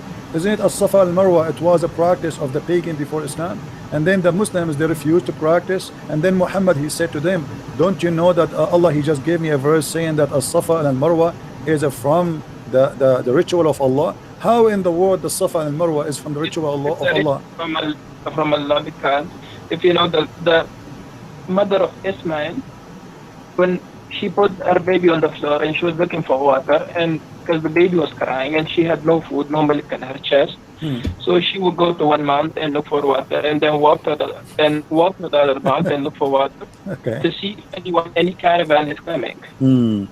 Okay, my friend, is that to make it holy? I mean, this is the most silly answer ever I can hear, with my respect to you. So if a woman, her name is Hajar, she go between two mountains, we will make it from the ritual of Allah. Yeah, Christian, listen, brother. Your problem over here is that your belief in God is not strong. Your belief is mostly psychologically. Your questioning is mostly scientific. You want to try to prove everything logically, scientifically. Where with God, everything is not proven scientifically. My friend, I am proving to you from your Islamic books, what you said to me about As-Safa and Marwa is false. Because if you go to your Islamic books, and you will see that there was two idols for two men, a man and a woman, they have sex. and because they have sex, the Arab believe that Allah he cursed them and he made them idols. Of Ibrahim alayhi salam. No, it have nothing to do with Abraham. Abraham he never been he never been in the Kaaba. This is a fiction of Muslims. There is no way Abraham will go there. And by the way, if Abraham he went there, why he left? Why he did not die there? I mean, how in the world this guy he went all the way and Allah he ordered him to build the Kaaba or to rebuild the Kaaba? He has two kids. One kid is Ishaq and the second kid is Ismail. From that you know that he has two kids, one is Ismail and one is Ishaq. Okay, and Ishmael is from where? Ishmael is he's the son, one of the son of Ibrahim. Okay, who is his mother? Who is his mother? His mother is Hajar. Okay, Hajar. So she is an Egyptian, right? Yes. Okay, Abraham is from where? So Abraham is from where? We're going to. I'm trying to explain. You're saying that it was a paganic worship, but it's not a paganic worship. Okay, my friend. Even if you know that the Jamara in Mina, where people go on the Hajj time, they do the Jamara.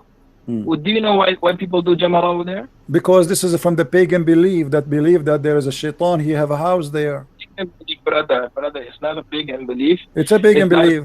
Brother, listen. At the time of Prophet Ibrahim, when Prophet Ibrahim saw a dream, in a dream he saw that he was slaughtering his own son. Okay, he was slaughtering his own son Ismail, and when he was taking Ismail in his with him, the Satan he came to him in a form of a big shaitan, then a medium shaitan, then a small shaitan. But Ibrahim and Ismail both they rejected them. They rejected shaitan. They thought them in stone. Okay, may I ask you please, where do you get the story from? What was Ibrahim that the dream that you saw is not true. Don't follow the dream. Even the shaitan told Ismail that don't follow the dream. It's not true. Okay. So you are saying to me that the dream Abraham he saw to slaughter his son is from shaitan? It's not from shaitan. It's from Allah. The dream that he saw was from Allah. Okay. Okay. You said to me that shaitan he came to him as a big shaitan and a small shaitan. In three different forms. Different form. What is the form? The first form is on bigger form. The second form is medium. The third one is the small. What is the form? He's a shaitan. If you know, shaitan is jinn. Okay. He would come in different shapes to try to put waswasa in the heart of Ismail. Okay. So shaitan he come in different form. Not follow the dream. Not follow the. Okay. Okay. So, is it true that shaitan he come to Prophet Abraham and he was trying to burn him by coming as a lizard? So, brother, let me tell you, you are going back to the stories of Ibrahim alayhi salam. You are the one who mentioned that to me, because I'm trying to show you that Islam is nothing but fictions. How in the world you want me to believe that shaitan he became a lizard and then he started blowing wind at Abraham and the purpose is to burn him alive? How in the world you want me to believe that your God is saying something really real, and yet a little lizard salamander he is burning Abraham by blowing wind at him? Listen. So if you know that shaitan from day one is the enemy of all human beings. But a shaitan is a salamander. I'm not saying it's salamander. Well, your prophet he said so. But your prophet he said so. Are you against what your prophet said? You know what I'm saying? Listen to me first, then we'll go what our prophet peace be upon him said. What I'm saying is the shaitan from day one he's our enemy. You know, you agree with that? Yes or no? I believe. What? Say again? Do you believe that shaitan, devil, he is from day one our enemy of all human beings? He is the enemy? No, I believe Allah is the real enemy, because the Quran says that the one who Allah he deceived, no one can guide. So shaitan is not a problem. If shaitan misguide me, I can be guided by someone. But if Allah deceive me, nobody can guide me. So the number one enemy is the real deceiver, is Allah. Shaitan is just a victim. The same as what your prophet he said about Adam. Adam, he commits sin. Why? Because Allah, he wrote in his destiny that you will commit sin. So shaitan is just an employee for Allah. He do what Allah told him to make people commit sin. So why you are blaming shaitan when the fact not made him an employee? If you go back to the ayahs, okay, when Allah asked him, why didn't you prostrate to when Allah asked Iblis, why didn't you prostrate to Adam? What did he say? He said that okay, here we go. Here we go. Okay, you just proved to me my point, because Allah is ordering the angels to bow down, and this is shirk. Because how in the world you order someone to bow down to a man and you are yet God? But it's the order of the God. It's not the order so Allah is the first mushrik, the first one he taught. No problem. The first one who taught shirk according to you, according to the Quran. The first one who taught shirk is Allah. He ordered everybody to bow down to a man. Thank you very much. Secondly,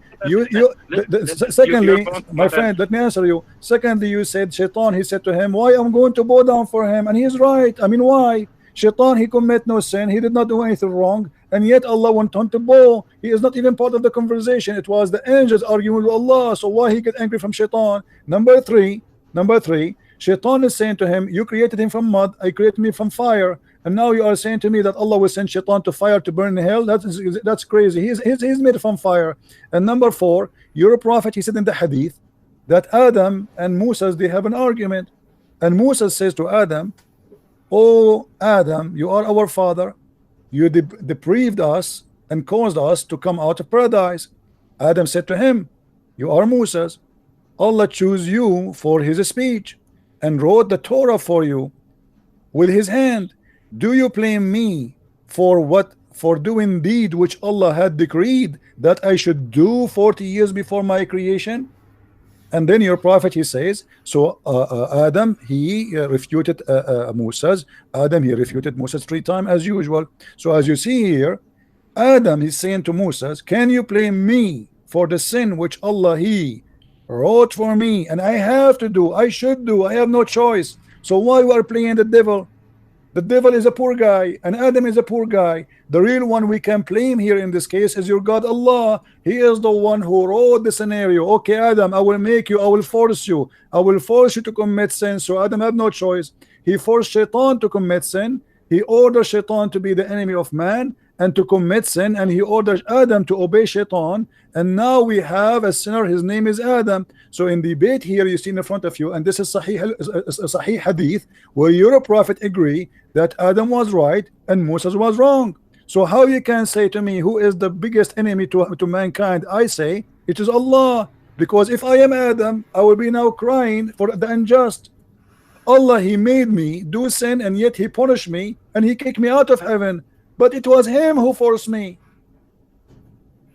Brother, so your question go back to the when shaitan didn't made the sajda prostration, okay? Go back there.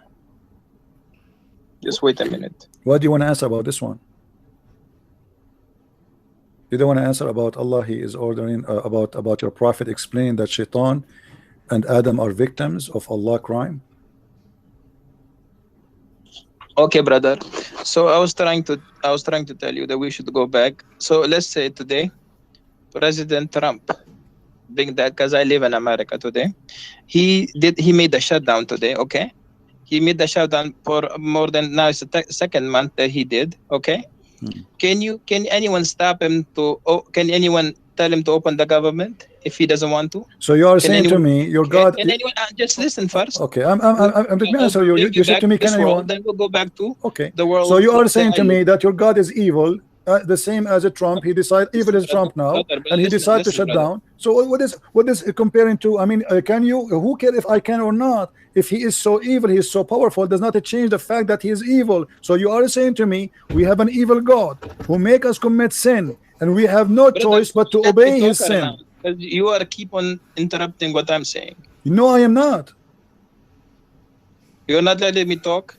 I am not, my friend. I'm just having a conversation with you. We're having tea and coffee together. Take your coffee. You are the one who mentioned to me Trump, and you are saying to me, can you stop him? So you are saying to me, we can't stop Allah. So Allah is very evil, very powerful, but we cannot do anything about it. What we can do, but yet that will not change the fact that this is not just and this is not fair. So first, what you gotta do is, first, brother, I recommend you to first learn what God is. In Islam or in Christianity? Christianity. First, learn that. Christianity. First of all, our God. If Jesus tell you, right? Jesus tell you, do this. Would you do that? Like I told you, prostrate to the I told you. Just to see if you're obedient or not. I told you many times. If you told me, if you order me to do wrong, I will do. I will not do wrong. If you told me to do wrong, that's mean. That's mean. My friend. No. This is not a punishment. This is not a punishment. Why he's punishing Adam? Adam, he is forced to commit sin, as you see. This is not a punishment. Why in the world you force me to do sin, and then you punish me for committing sin, and then you kick me out of heaven for saying to me you all commit sin? That is the most crazy argument. The one who should be kicked out of heaven is Allah. Are you an atheist? My friend, I am a Christian. I am a believer more than you. You believe in a black stone. I believe in the true God. I don't believe in kissing stones. I condemn. You have a wrong conception of Islam. My friend, you are the one who have no answer, as you see. How in the world Allah he judged Adam for committing sin when his sin is written 40 years before his creation? How we can say to Adam, you are a sinner, if Allah is the one who decided his sin and he made him commit sin? Where is justice? Where is God? God is about justice. Can you change it? No. Oh, so you are saying to me Allah is evil, we cannot change him? Thank you very much. I'm not saying Allah is evil. You just say that. He's a God. He can do anything to you. He can make you he can make you a cow, he can make you a donkey, he can make you turn into anything. No problem, but that proves that Allah is evil. Doesn't matter. You are saying to me we cannot change it. He's evil. He's a God. He whatever he wants, he could do. So if he wants to make you believe, he will make you believe. He doesn't want to make you believe. He will not make you believe. My friend. You get it, brother?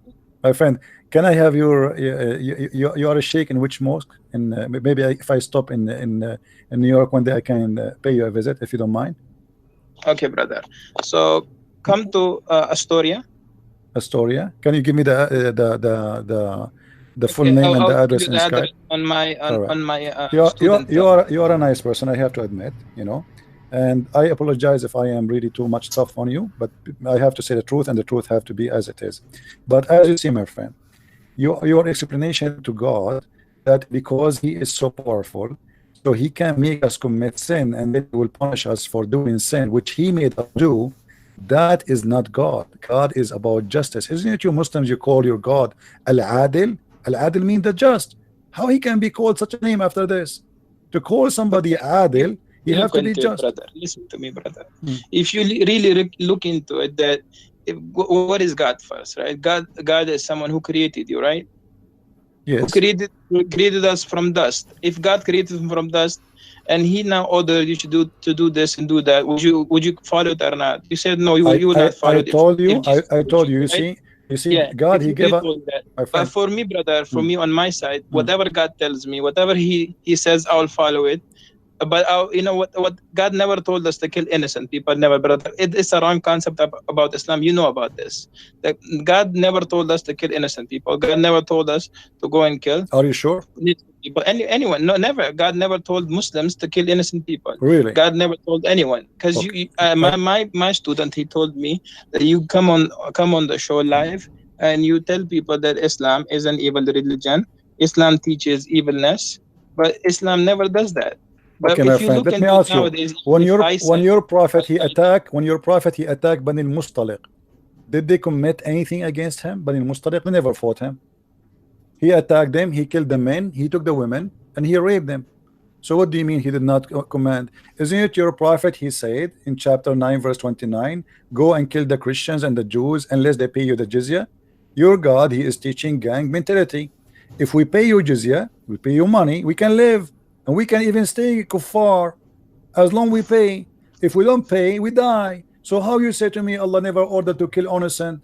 Isn't it your prophet, he said, I've been ordered to kill all mankind, not to fight only. In Arabic it says uqatil, and you speak Arabic. So I've been ordered to kill all mankind until they say there's no God but Allah. So how you say to me that Islam never ordered to kill anyone is not unless he is guilty? In Islam, if you are not a Muslim, you are guilty. The second you say you refuse Allah, you are guilty by being a kafir, and that is enough to kill you. And your prophet confirmed that, and this is Sahih Hadith, and this can be sponsored in the Quran. So my friend, my name is a Christian Prince, and nobody can play games with me. And you can tell, if you know 10% about Islam, humbly I say, I know 1,000 times more than you about Islam.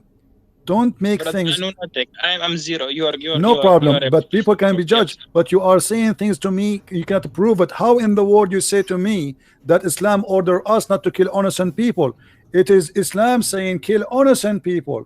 Just because they are not Muslim, they are not innocent. So I believe this is a form of deception, trying to say to us what we hear in the TV stations, that Islam is peace, when your prophet says I've been ordered to kill all mankind. Until you got to look at the context of Quran. Okay, give me the context, my friend. Here we go. We have to look like summarize everything. Look, okay? No problem. Look, no problem. Isn't it your prophet who said I've been commanded to find all people? As God sent prophets or prophets to the Jews, then he sends to the Jews Jesus, and they believe in Jesus as a God. Then they believe in Uzair as a God. They worship cow. Who is Uzair, by the way? Who is Uzair? So think about it. If God is keep sending messages, keep sending messengers, they're killing messengers. They're killing all those people.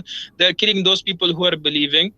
Okay. Did you say, my friend? Did you say the Jews they killing people? Can you name for me one messenger the Jews they killed?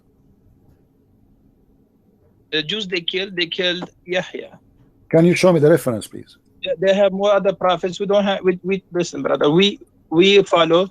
We believe in Torah. We believe. No, you don't believe in the Torah. No, okay, you don't believe in the Torah. Do you believe the Torah today is a true Torah? The Torah today, listen, brother. The Torah at the time of our Prophet Rasulullah sallallahu alaihi wasallam is different than the Torah that we have. Okay, so how you say, so where you got the story that they killed the Jews? They killed the prophet. His name is Yahya. Where you got this story from? Is that from the Quran? It is not. Where you get the story that the Jews they killed the prophet? I told you who is the prophet. You said Yahya, right? You are listen first to my what I'm saying. Okay, but I want reference. You said to me from the Torah. You don't believe in the Torah. I'll give you references, brother. Just wait. Okay, I'll give you references. Okay, from tafsir. You will give me tafsir. Tafsir is coming from the Torah too. Okay, brother. If as I told you that God keeps sending messengers to the humanity to guide them, but what they will do is they will kill all those messengers. Okay, I have a small question for you before you go. Maybe you are tired. Let me ask you. You just said that the Jews they killed many prophets. Is that correct? Of course, brother. Okay. Why they could not kill Jesus? Why Allah decided to save Jesus only, but not the rest? As long they are prophet, and the Quran says we don't differentiate between prophets. So how come the Jews even they killed Muhammad? They killed him by poison. So Muhammad died by poison, and the Quran confirmed that some you called impostor, liars, and some you slay. But yet we see that Allah decided only to save Jesus. Do you have an explanation for this? Why and only Jesus will be saved when your prophet he was killed by poison? Okay, brother, listen first. My mic? Yes, go ahead. Okay, brother. If you really look into this, right? If you look that at the time when they were about to kill Jesus, right? And according to the beliefs of Christians, if someone dies on the cross, what is he? If he die, no, if he die in the cross and he is guilty, is a criminal, he will be cursed. If you are a criminal, because everyone who die in the cross will be cursed, right? If he is a criminal, because if you die in the cross, my friend. They were putting. My friend, because they were trying to humiliate. No, this is not the reason. The cross is a punishment of the Roman, and the Bible says whoever killed in the cross, because usually only criminals who commit big crimes, they are putting them in the cross. So whoever die in the wood crucified, he is cursed before he's a criminal. But Jesus commit no crime, as you know. So now we ask you, why Allah decide to save Jesus, but he don't decide to save Muhammad? As you see in Sahih al-Bukhari, your prophet, he said that he died by poison, which he ate in Khaybar. and he said that the poison I ate is cutting my aorta, and then right away after that he died, and he keep repeating that many times. So proven to us from your Islamic source, Muhammad died by poison. Jesus, according to Muslims, he was saved by Allah. The question is very simple: why Allah saved Jesus, but you don't want to save Muhammad? So if you know, brother, that Jesus at that time when they were trying to crucify him, God took him up to the heavens. Okay. What? So say again, what? I did not get you. What? So God took him to the heavens when they were trying to crucify Jesus. Okay, why Muhammad? Why Allah did not take Muhammad to heaven? If you really know Bible, even if you go to your priests, right, they will tell you that there was a prophet that God will tell each prophet that there's a prophet coming, my last prophet. Even if he comes in your time, you have to believe in him and you have to follow his teachings. And what does this have to do with my question? Agree? Why Allah did not save Muhammad? Agree?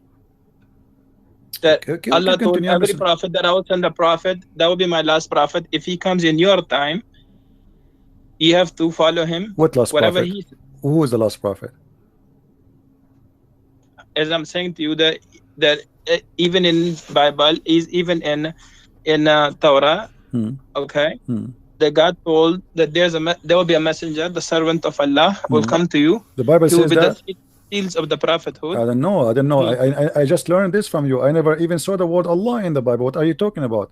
And how Muhammad can be the messenger of God, yet the Quran says, look like my friend, you do not know your religion. Isn't it the Quran says we never send a messenger unless he speak the language of the people?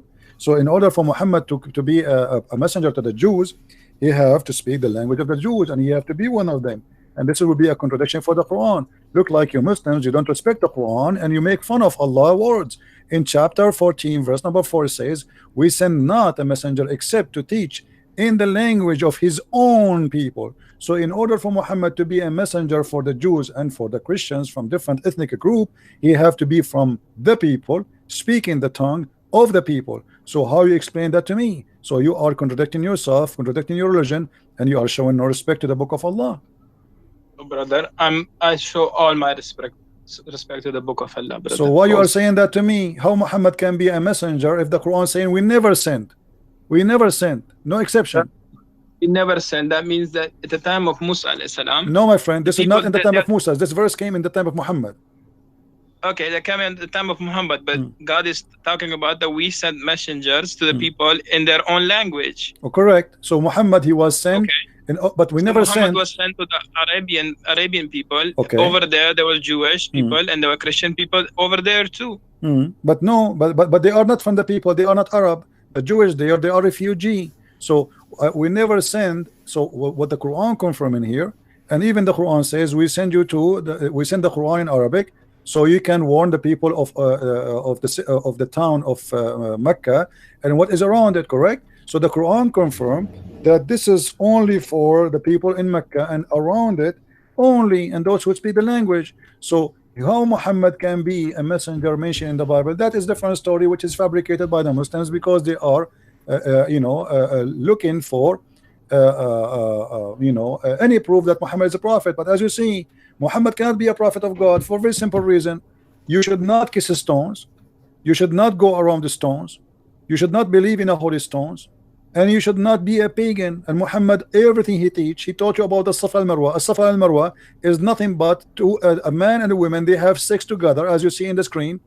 And the pagan, they believe that Allah, he struck them and he made them two idols.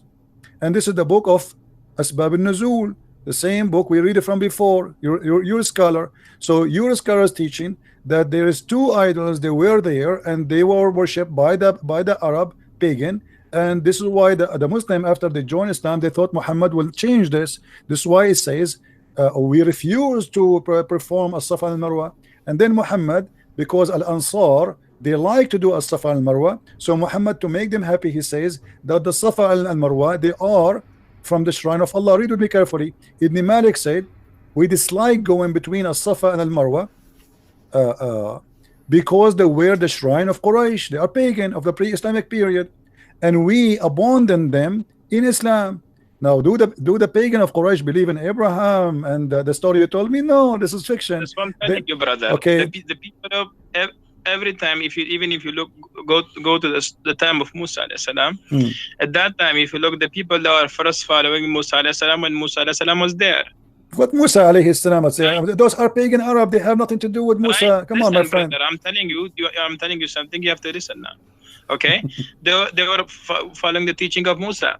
But when Musa alayhi salam left, what did the Jews do? They made their own idol, a cow, and they started worshiping the cow. Okay. Okay, brother. So when the prophet left, what they do? They worship the cow. So if you go back to that time now, Prophet Isa, when he came, he spoke even as a baby that I'm Abdullah. I'm the servant of Allah. I'm the servant of God. He said that, right? He said so that, when but this is in your book. Time, the people, because the Jews, they were accusing Maryam that she committed adultery, but she never committed adultery with anyone. But how the Jews will accuse Mary committed adultery if Mary, they were accusing Mary at that time because Mary was the daughter of Imran. She was. My friend, did you say that Mary is the daughter of Imran?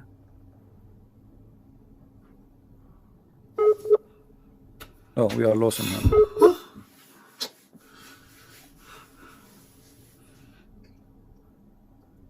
Hello? It seems the Sheikh got away.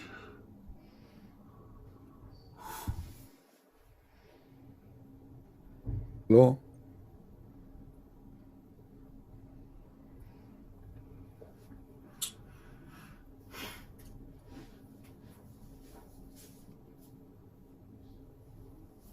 Yeah, look like we lost him. Anyway, that will be endless. Guys, did you have fun? Did you have a good time? Yes. A Sheikh wanna debate me? I don't even dare to debate myself. What a big mistake. Anyway, he's welcome to. Did you notice something? Every time that there's a question that will destroy Islam, the Sheikh will get disconnected. I think he's just buying some time to save himself from humiliation. He is doing it on purpose. Hello? Sorry, brother. It's all right. It's all right. No problem. No. Charge went off. No so, problem. brother, okay. No. So, Maryam, she was from the lineage of Yaqub. Okay, let me ask you. When you say that Maryam is the daughter of Imran, where is this coming from? Is really Mary the daughter of Imran? The forefather, the lineage of Maryam alayhi salam comes from the lineage of Yaqub alayhi salam. This is another question. The Quran says that Mary is the daughter of Imran. Is that correct?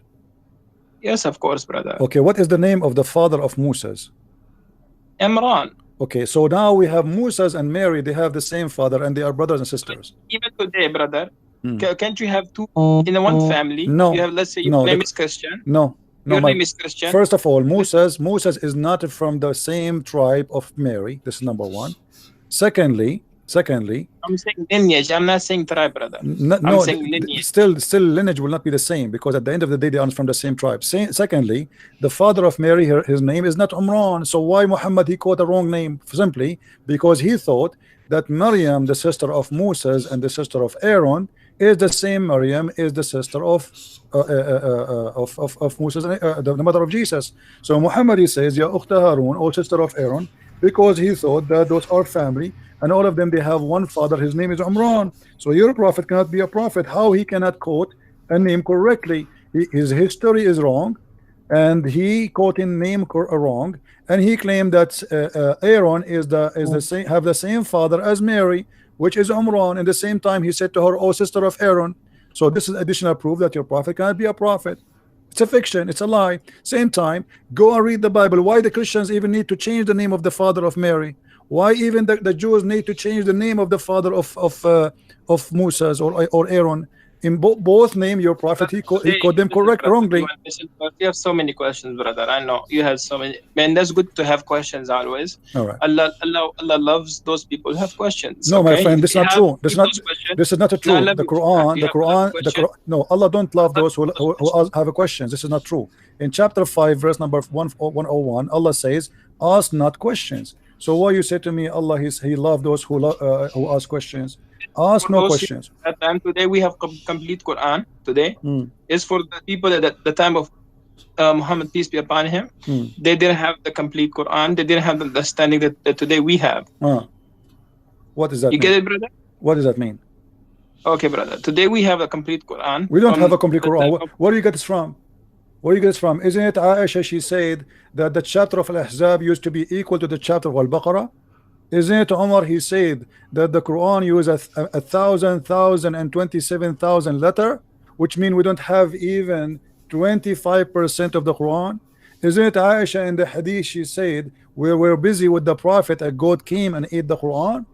I mean, you Muslims, you are copy paste, you say things to us, you yourself don't believe in it. How we have the complete Quran when all your Islamic references the Quran is gone? Brother, if you look at the hadith of Aisha, it says the goat came and ate the two verses, and that verses she kept for her memory. That was about stony ramal. Okay, tell me from your memory, please. The breast. That was about okay, tell me the breastfeeding for adult from your memory. As long you said we keep it in the memory. I want you to recite for me the breast feeding for adult 10 times verse. Do you remember it? 10 times verse. Listen, brother. First, this there's nothing missing from the Quran, and Quran is completely complete. There's nothing wrong. My with friend, Quran. Do you memorize it? Do you memorize the breastfeeding for adult? We have to go back to Maryam, okay? No. You see, before you go, I don't like to jump. You said to me we memorize it, nothing missing. Here, there's either me trying to play games with you, or you are trying to play games with me. How you say to me we memorize it, but you cannot recite it for me? Here we go. I'm asking you, can you please, friendly? I want to learn from you. I want you to be my teacher from today.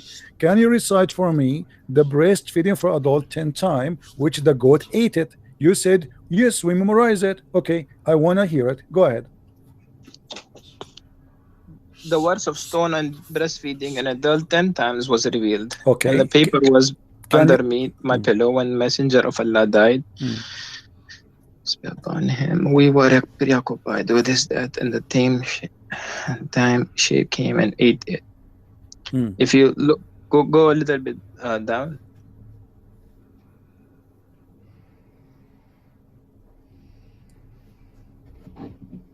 Okay. This is just a comment about the hadith. This is not, So anyway, so can you recite for me the breastfeed for adult verse, please? You said we memorize it. There's nothing is missing. There's no verses about that. That was something that she kept about for her memory. Okay. Really? What are you talking about? It says here, the verses of stoning and the breastfeeding was revealed. What do you mean there was no such a thing? It says was revealed. Do you see the verse of stoning and breastfeeding was revealed? So what do you mean there's no such a thing? Okay, brother. You have so many questions, and we need if you know the Quran is not a book that we just take it and we just read it and we just throw it there. This is another question, my friend. This is another question. Can you recite for me? Can you recite for me the breastfeeding for adult verses? Sorry, brother. Can you recite the verses for breastfeeding for adult 10 times? Adult 10 times. Can you recite the verse? There's no words for that. Okay, brother. Well, here it says that the verses was revealed. So are you accusing Aisha to be a liar, my friend? I'm not accusing Aisha that she's a liar. So why you are saying there's no such a thing? Aisha, she said it's a verse and it was revealed, but yet you say there's no such a thing. So one of you is lying, either her or you. Okay, brother. I'll call you. What time you come live? Almost every day. Almost every day, my friend. Every day from what time to what time? Sometimes 3:30 New York time, sometime before. You can subscribe to my channel and you will be able to follow me. Okay, brother. I'll tell my student to listen to tell me. You are welcome, and I welcome you always. And I apologize again if I was harsh in some words with you.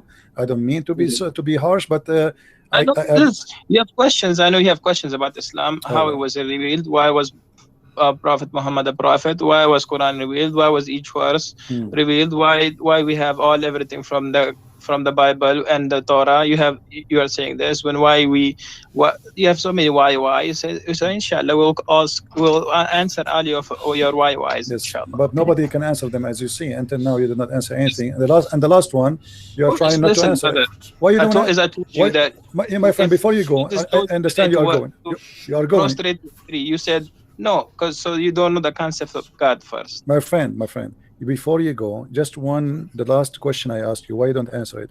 Why you are saying that Aisha, she said there is a breastfeeding revealed, and you are saying there's no such a thing? Why you don't? Why either you apologize from Aisha, not from me, because you are accusing Aisha that when she said the breastfeeding for adult 10 times was revealed. Do you know what revealed mean? It was inspiration.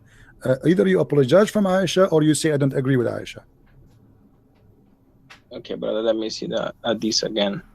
I'll try to look into this hadith. Okay, brother. Okay. And we'll try to talk again and again. So you will not answer me now. You will not answer me. Okay, I got it. Okay, no problem. All right, my friend. Thank you very much for calling. I will answer you. It's not that I can't answer you, because whenever I speak, you say why. When I try to answer, you say why. Then I answer, they say why. It's like you keep interrupting. Like you I'm have not interrupting. Here we go. I will keep my mouth shut for the coming 30 minutes if you want. Do you like to answer or not? I will answer you, brother. But one day. But right now, not now. It's time for Isha Salah. Oh, okay. All right. Okay. Well, okay, brother. Okay, and my I have friend. to go to the masjid and pray Isha. All right. Take care, my friend. And thank you for calling. Thank you so much. You're welcome.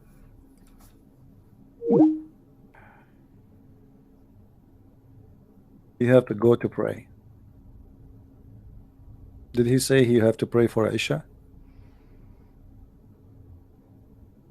And he live in New York? But Isha in New York at 6:32 p.m. What? The Sheikh run. That's all. That's what will happen to anyone who will defend a lie. Anyway, guys, thank you all for being in here. Please like, watch, and share my videos. Thank you. God bless you all. Bye-bye.